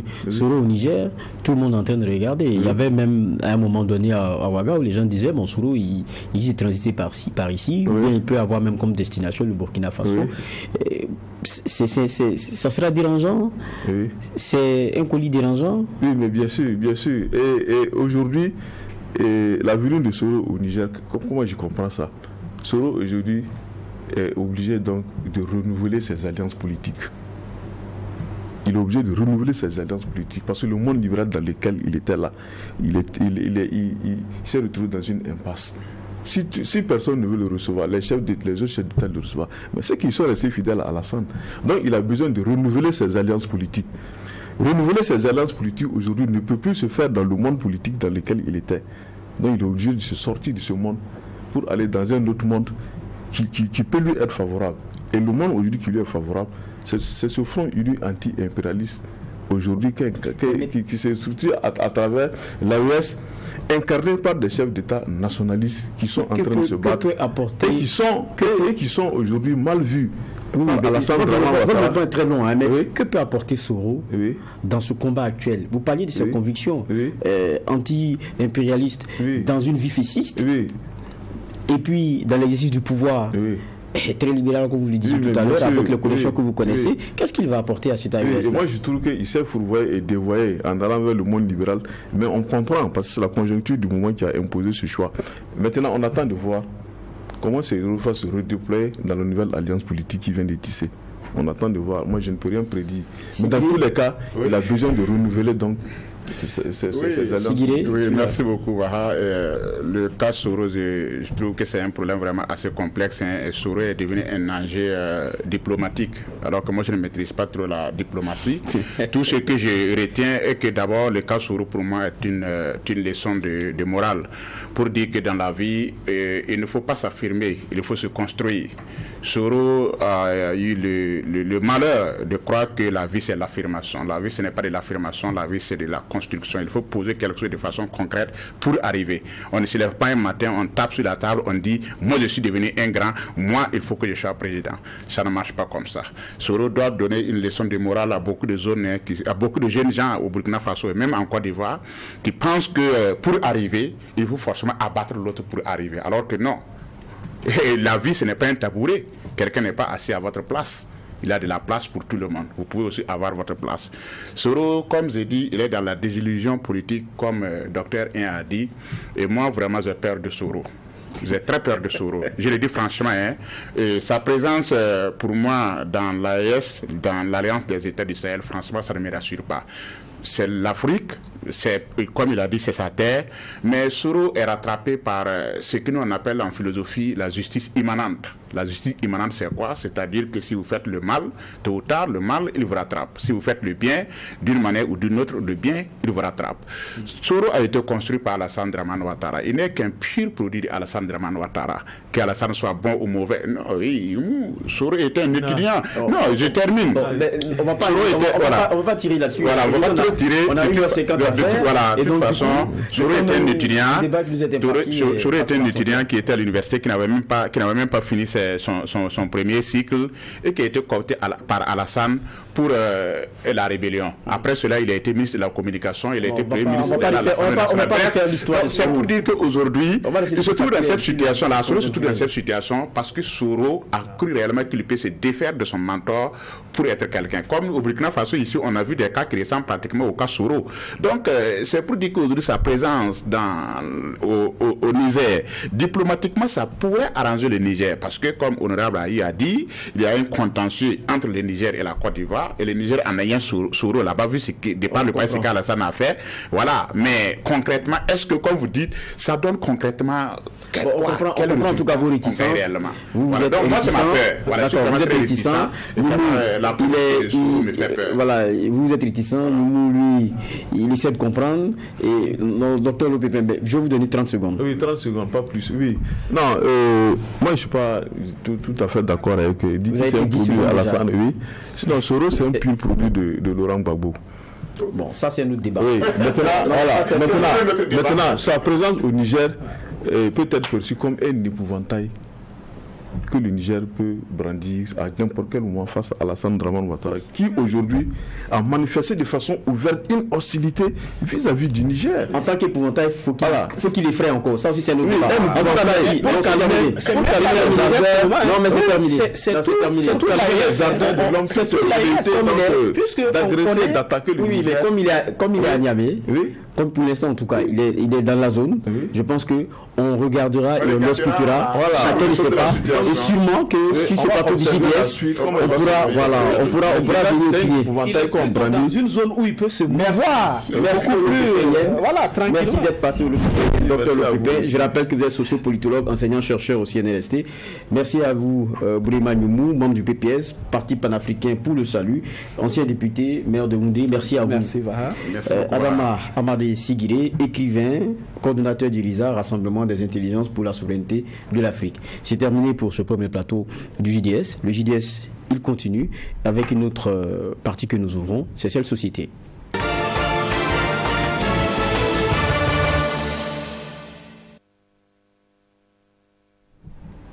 Société ou économie, les deux pourraient s'entremêler parce que nous allons parler de la contribution de l'intelligence artificielle au développement du Burkina Faso. Il faut dire que 5 axes ont été développés et une vision partagée là-dessus, celle de Khalifa Sankara. Il est doctorant en intelligence artificielle et c'était hier, il a parlé d'éducation, de santé, d'agriculture et de PME-PMI, ce que peut être en tout cas la contribution de l'intelligence artificielle. On va à travers ce reportage déjà essayer de placer le débat et juste après on échange justement avec M. Sankara. Comment le Burkina Faso peut-il tirer profit de l'intelligence artificielle IA? La question était au cœur des échanges ce samedi lors d'une conférence publique. Ici, il était question d'expliquer aux participants le concept de l'IA, proposer des plans d'action ainsi que des pistes de solutions pour faire de l'IA un atout au service du développement dans les domaines de la santé, de l'agriculture, des PMI-PME, de la culture et surtout de l'éducation. Pour le conférencier Khalifa Sankara, l'IA apparaît comme une solution indispensable qui va permettre notamment aux acteurs du monde éducatif d'améliorer les programmes de formation et permettre aux élèves et étudiants d'apprendre plus facilement à travers des outils interactifs. Dans le domaine de l'éducation, il faut qu'on utilise l'intelligence artificielle aujourd'hui pour accompagner nos enseignants. Il faut qu'on utilise l'intelligence artificielle pour repenser notre programme éducatif. Il est possible aujourd'hui avec l'intelligence artificielle d'avoir des solutions qui vont finalement demain permettre à nos enfants de vivre les histoires. Imaginez un seul instant un enfant qui vit avec un casque de réalité virtuelle, l'histoire de Gimbi Ouattara ou encore l'histoire de la princesse Yenega. cet enfant aura plus cette faculté demain à retenir cette histoire. Une histoire qui est vécue est mieux comprise qu'une histoire qui est racontée. Et donc, on est capable aujourd'hui d'utiliser l'intelligence artificielle pour penser et repenser notre éducation. Dans le domaine de la santé, cette technologie, selon les spécialistes de l'intelligence artificielle, est un accélérateur pour anticiper notamment les signaux de troubles mentaux et les actions préventives. Et dans le domaine de l'agriculture, l'IA permet de minimiser les risques pour un meilleur rendement. Cette conférence publique est à mettre à l'actif des 3 jeunes burkinabés. L'objectif étant de permettre aux différents acteurs de tirer profit de l'intelligence artificielle. Donc c'est l'initiative de 3 jeunes burkinabés qui se sont mis ensemble pour apporter leur contribution pour accompagner le développement du Burkina à travers cette conférence portée sur l'IA qui est une innovation majeure dans le monde, et il est important aussi de l'amener vers nos populations afin que le public burkinabé, nos dirigeants, nos entrepreneurs, nos acteurs de la santé, de l'agriculture, de la culture et de la plupart des secteurs qui sont importants pour le développement du Burkina puissent en tout cas saisir l'opportunité IA pour développer le Burkina Faso et les secteurs en tout cas qui vont permettre de pousser le Burkina vers le haut. Cette conférence sur le thème « Contribution de l'IA au développement du Burkina Faso » est la première d'une série de conférences sur l'intelligence artificielle. Elle a connu la participation d'acteurs de l'éducation, de la santé, de la culture ainsi que des étudiants. Les propositions de solutions et des recommandations issues de cette rencontre seront transmises à qui de droit selon les organisateurs. Le conférencier d'hier est sur ce plateau avec nous. Nous l'annonçons déjà d'ailleurs en titre. Khalifa Sankara. Je rappelle qu'il est doctorant en intelligence artificielle. Bonsoir. Bonsoir, monsieur Va. Déjà, félicitations pour hier. Bon, j'y étais et c'est avec beaucoup de plaisir que je vous ai suivi. Et quand on parle d'intelligence artificielle, on parle de simuler un peu l'intelligence humaine. Dans l'histoire, comment ça se fait? Quand est-ce que ça commence cette question de IA? Parce que nous, on est un peu de profanes. Alors déjà, merci de m'accueillir sur votre plateau pour parler de cette question très importante qui est l'intelligence artificielle, qui est un sujet beaucoup plus d'actualité. Alors l'intelligence artificielle, de façon chronologique, c'est une science qui va apparaître dans les années 1950 à travers ce qu'on appelait le test de Turing, qui est le test qui permet de déterminer que la machine peut accompagner l'homme au quotidien dans ses activités. Par la suite, on a une évolution qui n'est pas tout le temps linéaire. Donc, comme on le dit, l'intelligence artificielle n'a pas évolué de façon linéaire. Il y a eu des hauts, des bas, donc des phases de construction, de déconstruction et de reconstruction. On peut par exemple citer des dates comme 1956 qui marquent officiellement l'année de naissance de l'intelligence artificielle. Ensuite, on a des références, notamment 1977, où pour la première fois, on a une machine qui arrive à battre un homme. À l'époque, c'était un phénomène extraordinaire. Aujourd'hui, beaucoup moins par rapport au progrès que nous avons. Et tout dernièrement, en 2022, on a eu finalement l'événement qui est arrivé et qui a vulgarisé l'intelligence artificielle aux yeux du monde. C'est le lancement de ChatGPT qui laisse penser que l'intelligence artificielle existe il y a un an, mais non, ça existe depuis 1950. Donc voilà, donc c'est une science qui se charge justement de simuler, d'imiter, et aujourd'hui on peut même rajouter de dépasser l'intelligence humaine, car on a aujourd'hui des technologies qui existent et qui font clairement plus que l'intelligence humaine. C'est vrai que vous parlez de ChatGPT, c'est un peu comme ça que beaucoup ont découvert, en tout cas l'intelligence artificielle, beaucoup en tout cas sur le continent. Mais quand on parle d'IA, est-ce que le continent vraiment est, on va dire, up-to-date là-dessus? Est-ce que le continent est vraiment concerné à travers des initiatives? Ah oui, clairement. L'Afrique, pour le rappeler, l'Afrique commence avec l'intelligence artificielle en 2014. Et c'est une initiative du président rwandais Paul Kagame qui réunit ses compères chefs d'État à Kigali pour créer ce qu'on appelle l'Alliance Smart Africa. C'est la toute première initiative d'intelligence artificielle en Afrique. Et à l'issue de cette initiative, on a plusieurs autres, notamment en Afrique du Sud, où on a une école qui, pour la première fois, crée une faculté en lien avec l'intelligence artificielle. Par la suite, on a des centres qui se créent un peu partout en Afrique, notamment au Maroc et en Éthiopie, qui permettent aujourd'hui d'accompagner les jeunes dans le domaine de la formation sur l'intelligence artificielle. Donc aujourd'hui, clairement, l'intelligence artificielle est une réalité sur notre continent. Et on a l'exemple de notre voisin, le Bénin, qui s'est même doté d'une stratégie nationale sur l'intelligence artificielle. Preuve comme quoi aujourd'hui c'est un sujet qui concerne nos pays. Et le Burkina dans tout ça? Alors, il faut dire qu'au Burkina, quand on parle d'intelligence artificielle, on peut le résumer finalement en 3 points. Okay. On a d'abord un premier type d'action qui va se résumer à ce qu'on va appeler des cas de rencontre, de concertation et de réflexion sur les enjeux de l'intelligence artificielle. On a par exemple cette année la rencontre des patrons africains au Burkina qui a choisi comme thématique une thématique sur l'intelligence artificielle. On a aussi par exemple Citadel qui organise chaque année ce qu'on appelle l'école d'été d'intelligence artificielle. On a d'autres initiatives comme la communauté Zindi qui existe au Burkina et qui regroupe des data scientists, donc des profils qui font l'intelligence artificielle. Ensuite, on a un deuxième type d'éléments en lien avec l'intelligence artificielle. C'est ce qu'on a tous vu à la télé, c'est l'utilisation des drones pour accompagner nos forces de défense et de sécurité au quotidien dans la lutte contre le terrorisme. Et enfin, on peut avoir un troisième type d'action qui va se résumer finalement à ce qu'on va appeler des concours, des challenges, organisés notamment par Orange et par l'aîné Youn Sanfo, qui à travers ce qu'on appelle le camp vacances robotiques accueille des jeunes et les initie à ce que c'est que la robotique. Donc on peut dire quand même qu'au Burkina, on a aujourd'hui des actions qui se mettent en place. Par contre, il faut évidemment aller plus loin. Il faut penser, comme je le disais tout à l'heure, comme notre voisin le Bénin, à créer un cadre réglementaire autour de l'intelligence artificielle. On a des exemples qui montrent que sans cadre réglementaire, on s'expose malheureusement à tout ce qui est abus. C'est vrai que lorsqu'on parle d'intelligence artificielle dans l'esprit du commun, c'est qu'on est dans un domaine assez poussé.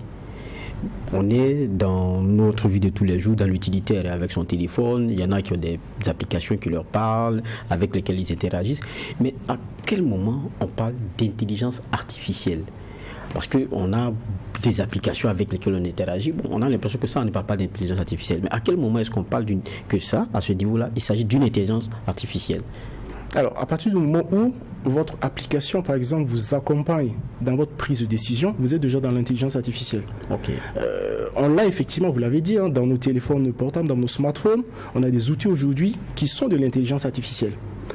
Par contre, là où il faut effectivement faire la nuance, c'est que l'intelligence artificielle, c'est avant tout un procédé qui va permettre d'améliorer la décision.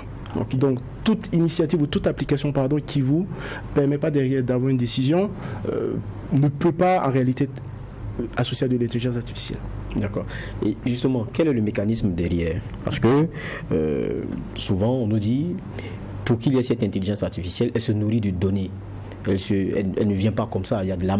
Vous devez lui fournir de la matière. Mais chez nous, sous nos cieux, c'est un peu ça le problème. Regardez dans nos administrations, on est plus paperasse, papier, que données bien structurées et qui peut être accessible de façon numérique. Ça, c'est un handicap. Alors, oui, mais il faut quand même rappeler que, justement, dans nos pays, il y avait des initiatives qui avaient été menées, notamment en 2018, avec ce qu'on appelait le G-Cloud, qui était déjà une initiative qui devait permettre, justement, de maîtriser nos données.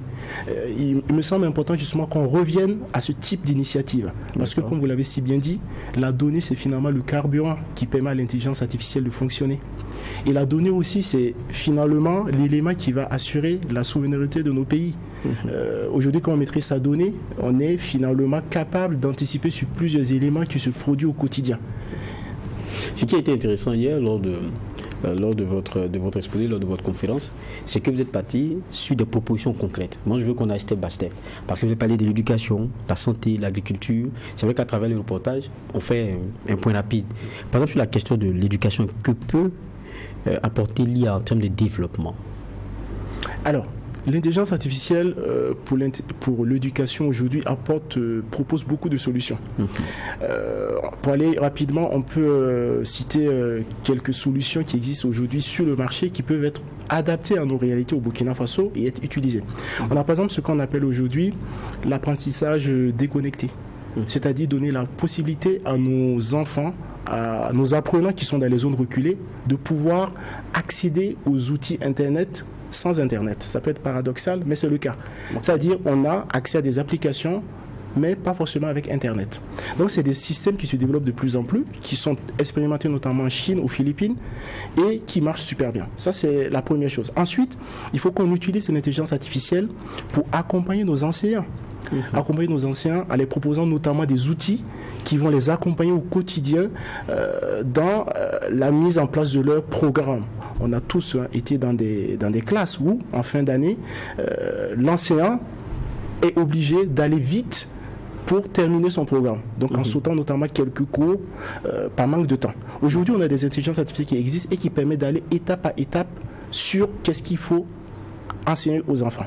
Ensuite, un autre élément qui est très important dans le domaine de l'éducation, c'est travailler à accompagner les élèves dans la formation. La formation, c'est vraiment un élément qui est central et ce point peut être inscrit dans notre système éducatif. C'est-à-dire, nos enfants, dès le bas âge, s'ils arrivent à avoir des notions d'intelligence artificielle, pourront très facilement s'adapter, pourront très facilement comprendre l'évolution du monde.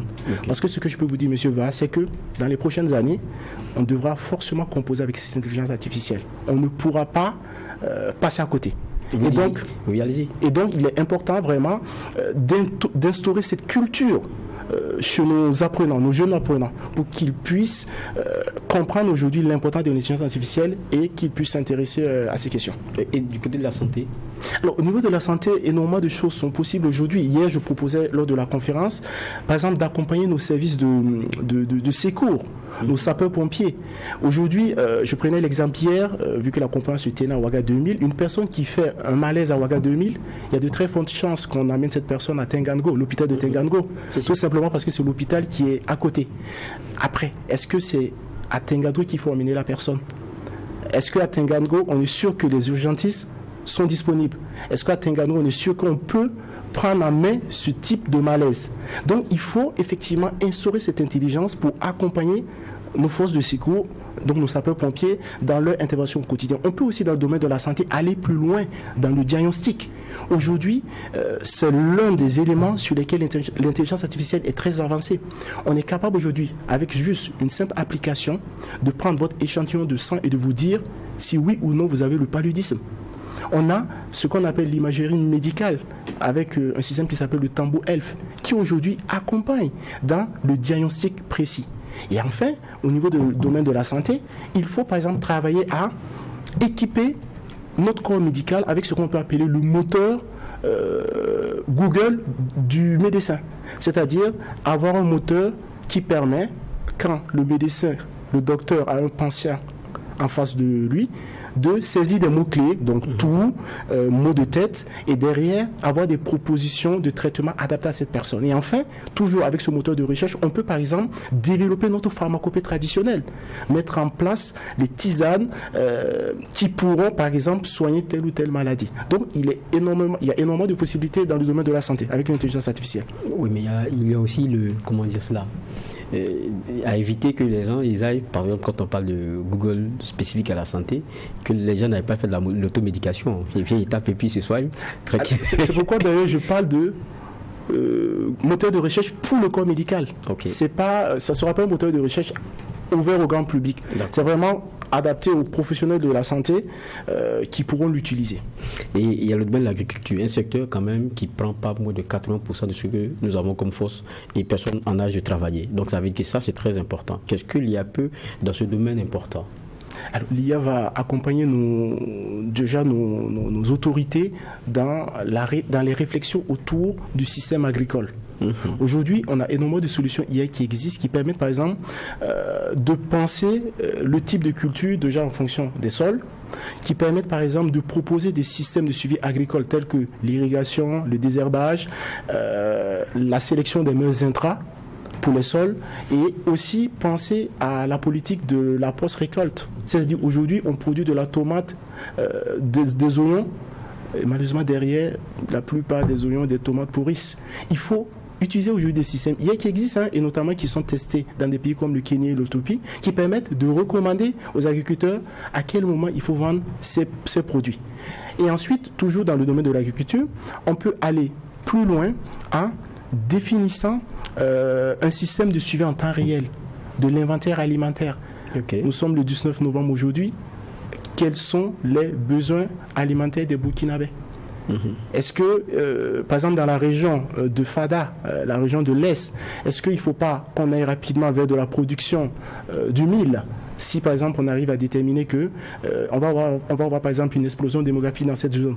Donc, aujourd'hui, avec l'intelligence artificielle, on peut, pour l'agriculture, anticiper énormément de choses. Et surtout, on peut, avant même de se lancer dans certaines cultures, se poser la question, est-ce que c'est pertinent d'aller sur ces cultures? On peut croiser ce qu'on appelle les données de consommation, les données d'offres et enfin les données finalement de production. Et ça permet de décider si on part sur telle ou telle culture. Et comme ça, on résout les déperditions, puisque ce qu'on produit, on est sûr que ça trouve sa consommation. Et on termine avec PME, PMI, parce que ça a été aussi un point très important. Alors, les PME, PMI, on le sait tous, c'est un secteur sans lequel on ne va pas se développer. Parce qu'on a aujourd'hui énormément de sociétés, notamment dans le domaine informel, qui accompagnent notre économie. Et donc, il faut qu'on essaie justement d'accompagner ces acteurs-là pour le développement du Burkina. Aujourd'hui, l'intelligence artificielle peut permettre, par exemple, pour le monde des PME, PMI, déjà de les accompagner dans leur financement. Et comment cela va marcher? Il faut déjà commencer par les identifier. Aujourd'hui, pour définir ce que c'est qu'une petite ou une moyenne entreprise, les idées divergent. Il faut qu'on commence déjà par structurer nos définitions, qu'on stocke ces données de ces PME, PMI. Par la suite, il apparaît important aujourd'hui de créer un organe pour piloter toutes les initiatives en lien avec l'intelligence artificielle. Tout simplement parce que c'est aujourd'hui un secteur qui va très vite et on n'a pas le temps finalement de revenir un mois après pour voir comment ça se passe. Et donc, financement pour les PME, PMI à travers justement leur identification, un organe qui derrière va apporter de la crédibilité et qui va finalement rassurer les financiers qui peuvent se trouver partout dans le monde. On peut avoir un financier qui se trouve en Chine, qui a envie de mettre de l'argent au service des PME du Burkina. Pour que cette personne puisse faire cette action, il va falloir à minima qu'elle soit rassurée. Et donc, il faut qu'on crée ces conditions pour rassurer les financiers, pour finalement permettre à nos PME, PMI d'aller plus loin. Et enfin, un point très important aujourd'hui, pour les PME, PMI, il faut penser à s'accompagner d'outils digitaux. Il faut savoir que dans les prochaines années, une entreprise qui n'est pas dotée d'un site web sera une entreprise qui sera appelée à disparaître. Et donc, il faut dès à présent commencer à voir comment on peut utiliser l'intelligence artificielle qui permet, par exemple, de créer rapidement des sites web en quelques secondes. Et ça existe. Ça existe. C'est des solutions qui existent, qu'il faut juste, par moment, adapter à notre contexte burkinabé. Mais oui, il y a des solutions qui existent qui permettent de créer un site web en quelques clics. Et donc, qui permettrait, par exemple, aux vendeurs de vélos ou de bassines d'avoir son site web. Ça peut faire rire certains qui nous regardent, mais c'est vraiment important qu'on aille à ce niveau de détail. Je pense vraiment que c'est avec ces solutions qu'on va permettre à nos PME, PMI de se développer et finalement de booster notre économie. Et quand on vous écoute, on parle un peu de ce que ça peut avoir comme contribution, mais il y a beaucoup qui sont récessifs parce qu'ils entendent plein d'histoires quand on parle d'intelligence artificielle. Est-ce que ça ne va pas remplacer l'homme à un moment donné? Est-ce que c'est tout qui est bon à l'intérieur? Est-ce qu'il ne faut pas encadrer? Mais il y a aussi la question de l'encadrement. Il y a derrière aussi dans l'utilisation, quand même un peu, même pas un peu, il y a une question d'éthique aussi et de déontologie qui va faire. Est-ce que, à notre niveau, par exemple, nos décideurs, même au niveau législatif, ils ne devraient pas prendre connaissance de la pleine mesure de ce qu'est l'intelligence artificielle pour l'encadrer aussi? Ah oui, mais tout à fait d'accord avec vous, M. Var. Ce que je disais hier justement lors de la conférence, c'est qu'il y a 3 piliers sur lesquels doit être finalement créer notre réflexion sur l'IA. Il y a d'abord ce qu'on appelle le cadre réglementaire. Il faut légitimer autour de l'intelligence artificielle. Il y a des exemples dans plusieurs pays du monde où, sans cadre réglementaire, on s'expose à des abus. Donc il faut légitimer, il faut des textes de loi qui vont accompagner l'utilisation de l'intelligence artificielle. Ensuite, il faut, vous l'avez dit, stocker nos données. Il faut qu'on puisse avoir des données qui sont structurées. Et enfin, il faut qu'on ait un organe qui va pouvoir coordonner les actions. Ensuite, en effet, aujourd'hui, quand on parle d'intelligence artificielle, il y a aussi ce côté risque qui est lié. Et donc, ce cadre réglementaire associé à l'organe qui peut être mis en place permet finalement de suivre et de contrôler tout ce qui arrive dans ce domaine. Tout à l'heure, on parlait de l'enseignant. Je prends un exemple, pour lequel l'IA pourrait être intéressant. Mais en même temps, quand on écoute beaucoup de personnes, quand ils entendent IA, ils se demandent, mais oula, si lui il est capable de faire ça, moi je risque de perdre mon job. Est-ce que ça n'amène pas l'employeur plutôt à challenger. Ça n'amène pas l'obligation de la réflexion de comment est-ce qu'on s'adapte à l'IA. Oui, et clairement, je suis d'accord avec vous. Alors aujourd'hui, et ça, pour être, il y a des données qui existent, qui sont sorties il n'y a pas longtemps. Dans le domaine de l'éducation, l'intelligence artificielle challenge beaucoup l'enseignant actuel. Okay. À savoir que l'intelligence artificielle propose des solutions qui tendent à dire à l'enseignant actuel qu'il pourrait mieux faire. Okay. Et donc c'est une raison de plus pour justement nos enseignants de s'intéresser sur la question de l'intelligence artificielle. Mais il y a des emplois aussi qui vont disparaître. Alors, il va forcément avoir des emplois qui vont disparaître. Par contre, ce qu'il faut dire, c'est que on va aussi avoir des créations d'emplois. Okay. En fin 2022, il y a des analyses qui sont sorties aux États-Unis qui disaient que dans le monde, sur l'année 2022, on a eu plus de 2 millions de créations d'emplois. Et dans le même temps, environ 1 million de pertes d'emplois. Donc, on a quand même une marge de 1 million d'emplois en plus. Donc, il faut surtout repenser ce que nous faisons aujourd'hui. C'est-à-dire l'ancien aujourd'hui qui a une routine, qui arrive, qui est dans sa classe, qui prend sa craie, qui écrit au tableau, qui est du coup sa routine aujourd'hui. Il faut qu'on repense notre façon de travailler pour s'adapter finalement à l'ère de l'IA. Parce que ce qui est évident, c'est que l'intelligence artificielle, soit on l'embarque avec nous, soit c'est elle qui va nous embarquer. D'accord. Donc on a le choix. Dernière question. C'est vrai que souvent ces solutions ou ces éléments de technologie avancés, nous ne devenons en fait que des utilisateurs. Est-ce que pour le continent, il n'y a pas un enjeu des IA pensés par nous et pour nous? Absolument. Absolument. Est-ce que c'est possible? C'est possible. Déjà, je le disais en introduction, il y a eu des initiatives en Afrique depuis 2014. Donc, et je sais aussi qu'au niveau de l'Union africaine, on commence de plus en plus à prendre en main ces questions d'IA et de développement technologique. Et donc, il est important effectivement que nous puissions déjà nous intéresser à ce qui existe dans le monde. Et c'est dans ce sens que hier, je présentais énormément de solutions, des exemples concrets de ce qui existe dans le monde, notamment dans les pays comme la Chine, et les Philippines, qui sont des pays qui, à un niveau moindre, peuvent se comparer à nous, qui ont à peu près souvent nos réalités, surtout au niveau rural. Donc, il est important justement que les solutions qui existent, qu'on puisse nous intéresser sur ces solutions et qu'on les adapte à nos réalités. Et c'est ce qui va permettre finalement d'être en avance sur les questions d'intelligence artificielle. En tout cas, merci à vous, Khalifa Sankara, d'être passé. Merci, M. Va. Et le sujet il est très actuel d'ailleurs. Je rappelle que vous êtes doctorant en intelligence artificielle et ça a été un plaisir de vous recevoir. Merci, M. Va. On continue, nous le JDS, et c'est avec la dernière des rubriques, c'est celle sport.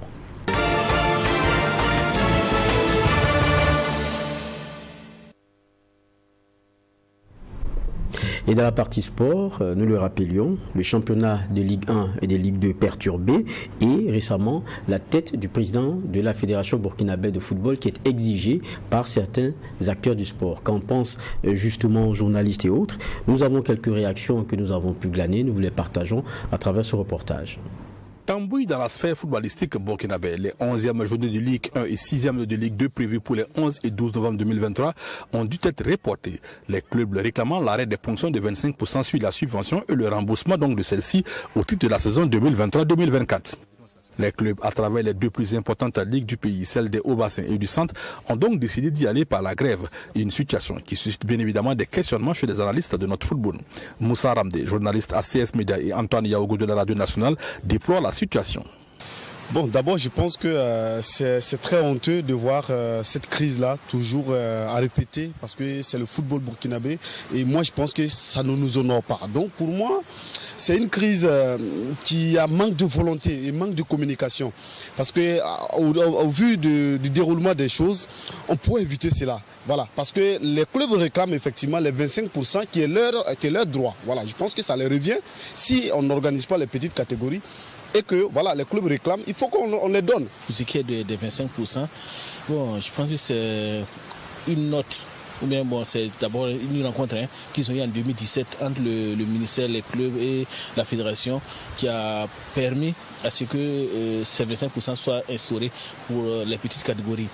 Bon, c'est vrai que cette année, en termes de compétition des petites catégories, il n'y en a pas eu, donc les clubs étaient, je peux dire, en droit de peut-être réclamer cela.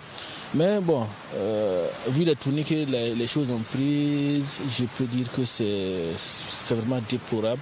Si le championnat n'a pu se tenir le week-end écoulé, il y a de l'espoir quant à le voir reprendre dans quelques jours. La fédération a informé les clubs du paiement imminent de la bourse. Toutefois, les observateurs restent prudents. Je dirais que les communiqués de la fédération sont toujours désordres. On ne peut pas comprendre parce que quand tu regardes les communiqués de la fédération, il y a toujours pas une cohérence. Donc moi, je ne peux pas me fier sur ça. Il faut qu'on puisse voir les clubs toucher leur argent avant de pouvoir confirmer réellement qu'il y a eu quelque chose qui s'est passé. Sinon, pour le moment, on prend le communiqué là comme ça parce que la fédération ne nous rassure plus. Maintenant, pour dire la suite des compétitions, effectivement, parce que là, c'est déjà des rankings, des petits trucs que la fédération a créés au sein des clubs, avec des clubs qui ont grévé, d'autres n'ont pas grévé.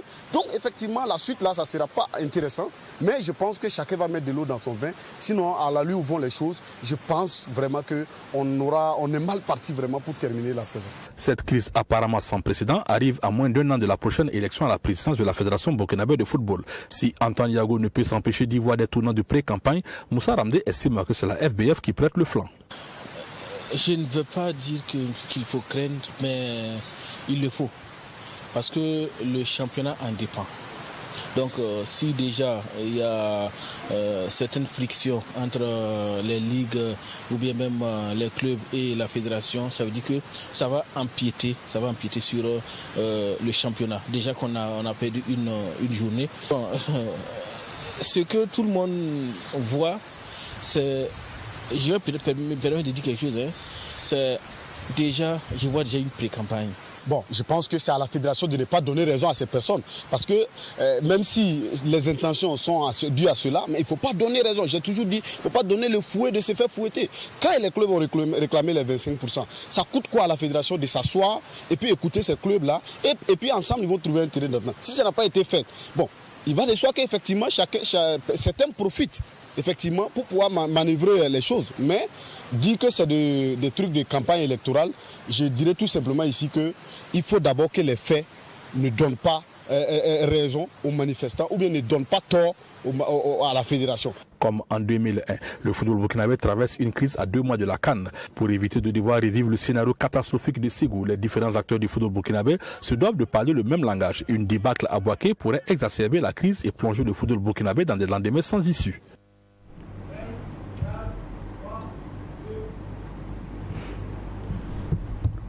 Calendrier donc, championnat national Ligue 1 et Ligue 2 perturbé sous fond de boycott. On en parle sur ce plateau avec des invités. Je vous l'annonçais, Boulima Maïga qui est avec nous, il est directeur sportif de Salitas. Bonsoir. Oui, bonsoir. C'est un plaisir de vous avoir. Et il y a Claude Romba avec qui on partage toujours cette partie sport. Bonsoir. Bonsoir. Mais peut-être qu'on va le demander à Boulima Maïga parce qu'on ne veut pas, faut pas qu'on nous accuse aussi d'avoir votre fonction à Salitas, c'est quoi? Parce qu'à un moment on a dit que vous ne pouvez pas être directeur sportif parce que vous êtes manager. Il faut dire agent de joueur. Je suis conseiller alors, donc du conseil. Ah donc vous êtes consultant au niveau de Salitas. Voilà. Ok. Donc voilà. C'est compris alors. C'est compris. Parce qu'il ne faut pas faire d'amalgame après. Bon, il n'y en a plus. Sinon, il y a tout le monde qui est à la fédération et ils ont des clubs. Ça, c'est fini là. Ça, on ne peut plus parler de ça parce que si vous regardez au niveau des clubs, voilà, il y a des gens qui sont présents des clubs, ils sont aussi à la fédération. D'accord, ça c'est facile. Donc notre actualité, c'est le boycott qu'il y a. Et on a vu 28 sur 40 des clubs qui ont demandé la démission de Lazare Bonsé. Il y a 11 clubs de Ligue 1. Et quand on regarde, il y en a qui n'ont pas signé. Salitas, en tout cas, en fait partie. Dans cette guéguerre-là, vous lisez ça comment? Ce qui est en train de se passer aujourd'hui? Bon, ce qui est en train de se passer, je pense qu'actuellement, on a des grands échanges comme les cadets qui jouaient, les metteurs de la Coupe du Monde et aussi la CAN qui a 1 mois et quelques. Je pense que ce n'est pas le moment qu'on devait aborder tout ça. Et deuxièmement, ce que je vois, moi je pense qu'actuellement c'est comme à la course de la présidence déjà. C'est comme si l'élection a commencé. Donc je pense que les gens doivent raison garder et puis revenir à la raison du football. Parce qu'aujourd'hui, les gens veulent la tête de Lazare Bonsé. Moi, je pense que c'est dans les urnes, seul là où on a élu, qu'on peut vraiment se permettre de l'éliminer, mais pas au dehors des élections. Deuxièmement, les clubs qui ont signé, je vois qu'il y a un peu un manque de respect vis-à-vis des autres ligues, parce qu'il n'y a que des ligues. C'est-à-dire, quand on élit un président de la fédération, c'est l'ensemble de tout le Burkina Faso, tous les territoires des 13 ligues. Mais aujourd'hui, je constate qu'il y a des ligues qui sont derrière, Bobo et Ouaga, et puis c'est qui ont la majorité des équipes de 2-1 et de DD, et actuellement qui demandent la boycott du championnat. Donc je pense qu'ils ont des revendications. Moi je vois les 4 revendications. C'était 2 d'abord, c'est ça qui est gênant. Le 2, c'était de verser l'argent qui est en retard parce qu'il devait justifier, et le 25% aussi qu'il ne coupe plus. Je pense que ça aussi c'est réglé. Il avait écrit une lettre là où il dit il renonce. Maintenant, l'argent ne lui appartient pas. Pourquoi? Moi, je fais ce combat-là depuis plusieurs années. C'est nous, le club, on a décidé de dire qu'on ne veut plus le 25%, qu'il faut organiser les petites catégories.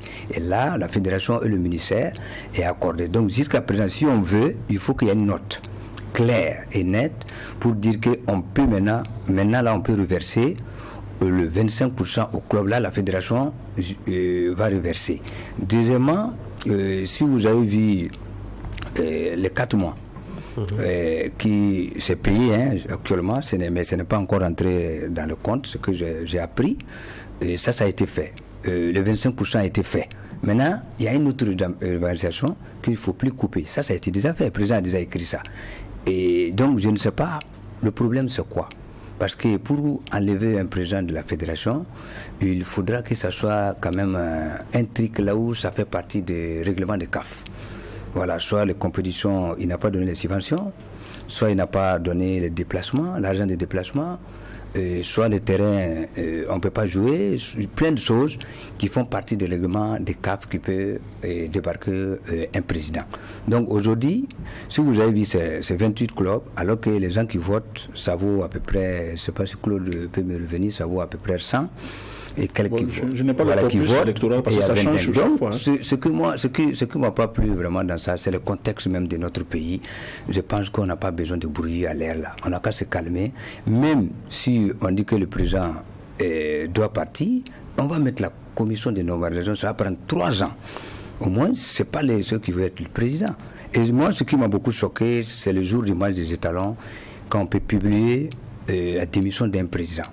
Donc ça lié directement au match parce que tous les joueurs, ils ont des mentors, ils ont des gens, ils voient tout ce qui se passe. C'était la même chose aussi au niveau des cadets. Quand les cadets jouaient, là où les 25% même c'est pour eux, et là aussi, il y a une publication, là où on met qu'il faut, qu'on ne joue pas les championnats. Donc je me dis que est-ce qu'aujourd'hui, avec la situation du Burkina Faso, est-ce qu'on a besoin vraiment de bruit? Il reste 8 mois.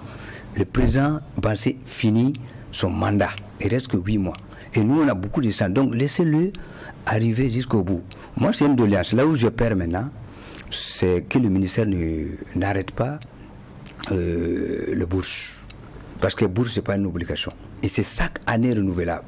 Il faut que je précise bien aux gens, ce n'est pas un contrat de 5 ans. C'est pas parce que j'étais à la base de cette bourse-là avec le colonel Yac. C'est moi qui ai initié. C'est moi qui ai dit à colonel, je l'ai proposé. J'ai dit parce que voilà, des pays comme j'ai cité quelques pays qui font, et en même temps il est parti voir les autorités, ils ont adopté. Et ça a été. Donc je connais le problème, je connais le fond, et normalement même on devait verser directement aux joueurs, non, pas au club. Et maintenant le club ont refusé que les joueurs ne vont plus le respecter. Donc à ce moment, le colonel a dit ok, on va reverser. Au club, et ils n'ont qu'à respecter. Mais imaginez-vous, regardez, à plusieurs fois on ne paye pas les joueurs, mais les joueurs jouent. Mais Maïga, nous, la semaine passée, on a discuté ici. Ils disent c'est eux qui ont consenti à ce que les 25% partent à la fédération pour organiser les petites catégories. Mais si vous êtes en incapacité de le faire, retournez leur argent. Non. C'est ce qu'ils ont dit. Non, c'est l'argent c'est l'argent du trésor. Il faut qu'il y ait une note. Parce qu'on a déjà dit, on dit qu'on ne veut plus. Toi, tu me dis que tu ne mets plus 25%, qu'il faut organiser les petites catégories. Maintenant, si Lazare Bassé, il donnait cet argent, ce détournement d'argent, parce qu'il n'y a pas une note qui dit qu'il faut reverser au club. Je vais vous dire quelque chose que vous allez être avec moi. Quand ils ont envoyé les chèques là, le fonds a pris ou n'a pas pris? Le fonds a pris le chèque. Ça veut dire que c'est pour eux? Non. Non, le fonds a pris, ils sont allés remettre au fonds. Il faut que ça soit clair. C'est le fonds qui les a donné l'argent. Et ils ont dû mettre le chèque au fonds. Il peut être témoin. Et là, à ce moment, est-ce que le fonds n'a pas pris? Si le fonds a pris de l'argent, c'est pour eux. Le fonds, c'est les grands messieurs qui sont là-bas. Moi, je connais Karim. C'est un grand monsieur. Moi, je le respecte beaucoup. Si lui, il a pris, c'est que ça l'appartient. Mais si ça l'appartient, parce que qu'est-ce qu'il va dire? Il va le remettre au président de la fédération. Ah, là, maintenant, il faut reverser ça au club.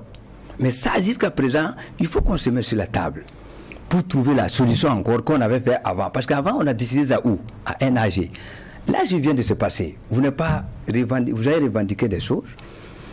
Et maintenant, ça arrive, ça part au niveau du ministère, c'est qui paye, au fond, ils décident ensemble avec les clubs, dire que désormais, il y a une lettre qui va sortir, c'est même pas pour passer, pour tous les présidents qui vont venir, désormais, tu sais que le 25% doit être reversé au club.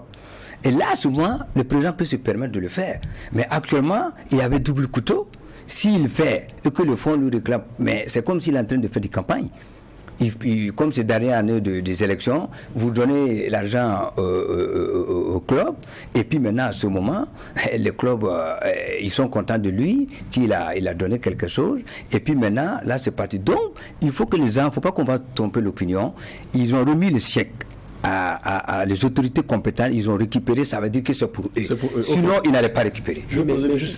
Mais quand on, peut-être dernier, après vous allez, quand on regarde, vous résumez la question à une affaire de pré-campagne, ou bien c'est le couteau qu'ils ont commencé à sortir parce que bientôt on va aller aux élections. Pour vous, c'est ça? C'est juste ça le problème? On veut qu'il y ait des problèmes avancés? Pour moi, aujourd'hui, si réellement les conditions qu'ils ont posées, premièrement, Claude peut être témoin, ils ont revendiqué deux choses. Les deux, c'est l'air arrayé et puis les 25%. Les deux, ça a été accordé. C'est le président a écrit une note que lui il renonce. Mais maintenant, ils ont dit de justifier maintenant au fond pour qu'on puisse payer. Le fonds a raison. Si tu ne justifies pas, je ne peux pas te payer. C'est une grande administration. Maintenant, comme lui il n'a pas utilisé quelque chose que tu n'as pas utilisé, comment tu peux justifier? C'est le retourner, le chèque, à celui qui t'a remis. C'est une mission que tu m'as confiée.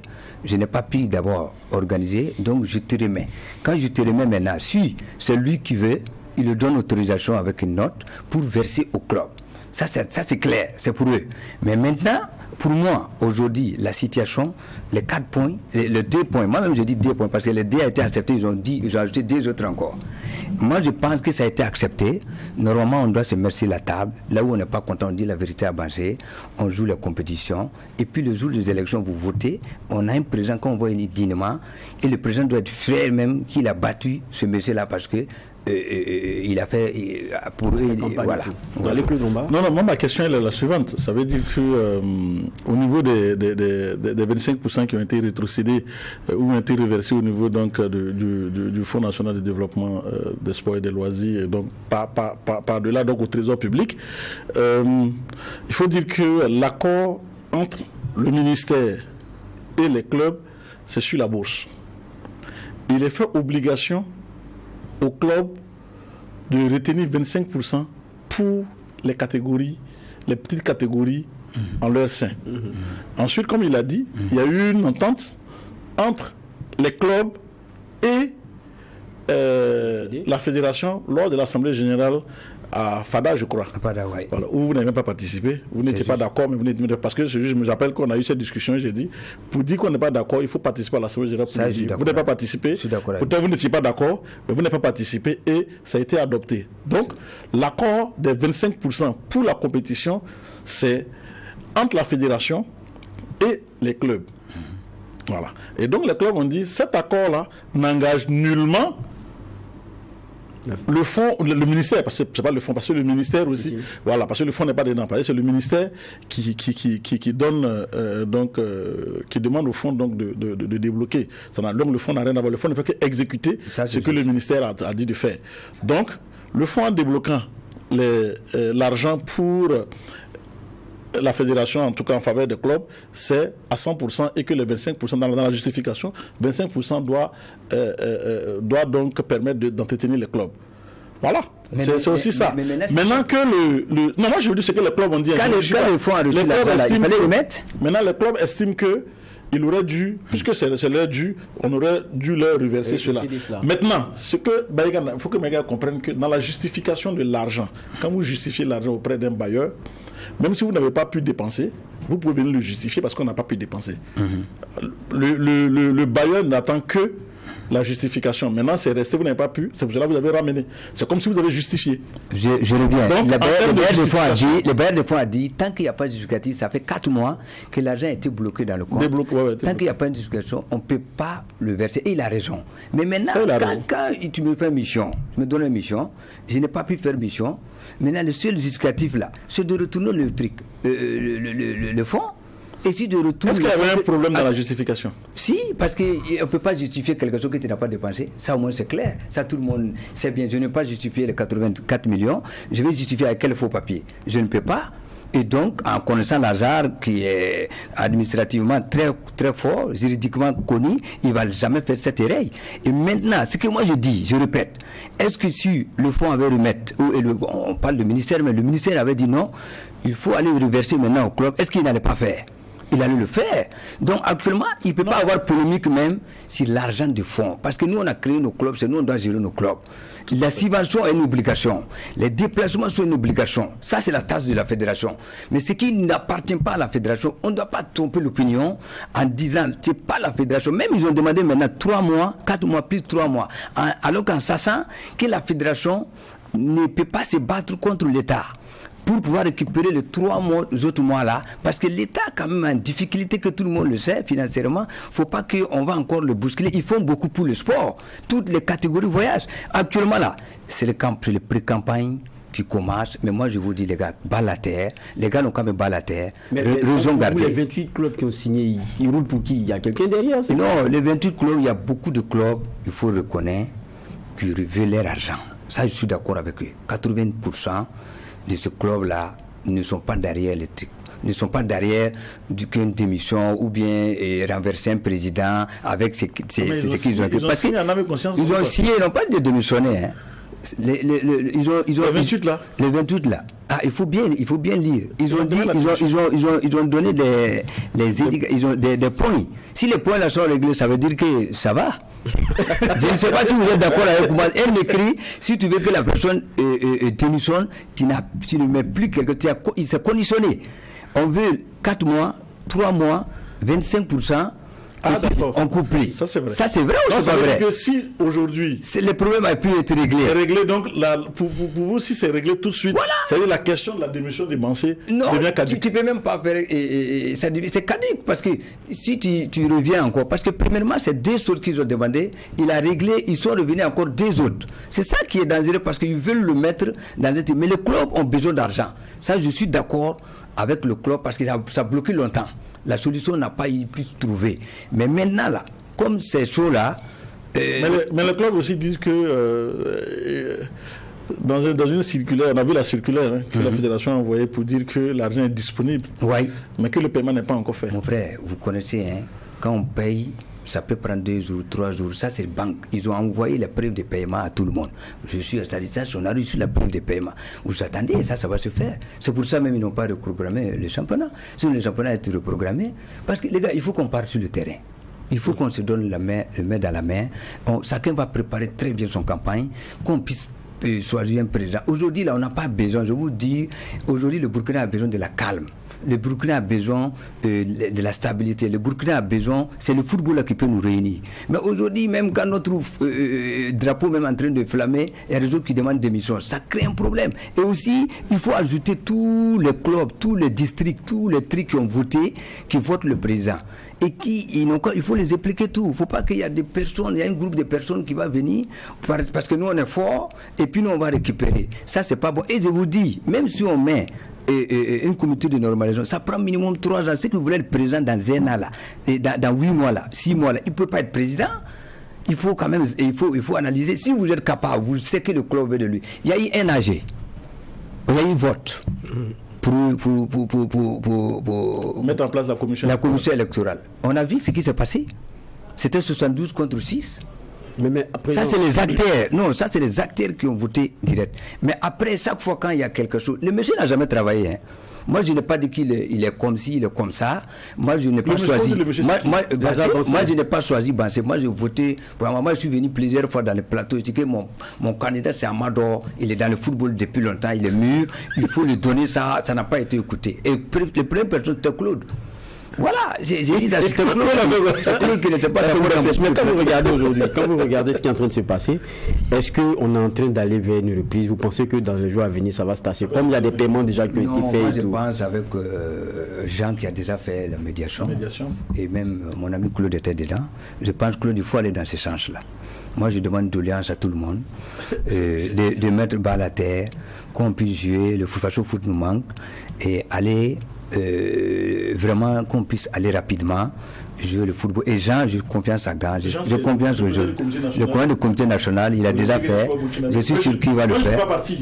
Non, cette fois-ci. On est déjà heureux d'apprendre qu'il y a une médiation et que des justes milieux peuvent être trouvés, parce que ce qu'on veut, c'est la reprise vraiment de ce championnat-là. Voilà. Et comme vous le disiez, le pays n'a pas besoin de bruit de ce type-là. C'est vraiment ce qu'on peut. En tout cas, merci à vous, Bruno Maïga, d'être passé. Merci. Vous êtes consultant. Hein? Oui, je suis consultant, consultant, parce que bientôt même, je vais quitter dans la chaîne de club là, parce qu'il y a trop de rivalité. Je vais m'occuper de mes joueurs. Merci bien, merci Claude. Ça, c'est une annonce, hein? Oui, non, parce que moi, je pense que quand on fait des choses... Moi, j'ai quitté l'Europe, je suis venu pour donner ce que j'ai appris à la jeunesse, au football, et je pense que j'ai contribué beaucoup. J'ai amené l'équipe nationale en finale, j'ai amené Salissa 2 fois dans la campagne, j'ai amené des joueurs aujourd'hui qui participent au chômage, et moi-même j'ai participé au chômage, je suis fier. Et j'ai amené Paul Pitt, que je ne me suis pas caché. Aujourd'hui, tout le monde dit que j'ai amené l'entraîneur. Je n'ai pas amené. Je suis clair avec tout le monde. Si j'ai amené quelqu'un, je ne me cache pas, je l'aide jusqu'au bout. Et les gens qui ont sélectionné, ils n'ont qu'à avoir le courage de venir s'asseoir au plateau ici pour dire comment on a sélectionné l'entraîneur. Ça va faire du bien à tout le peuple burkinabé. En tout cas, merci Bruno Maïga d'être passé. Merci aussi à vous, Claude Lomba. Et c'est la fin aussi de ce JDS, journal du dimanche soir, que j'ai pris plaisir à présenter. On va prendre congé de vous en espérant vous avoir dimanche prochain. Et d'ici là, le souhait, portons-nous bien.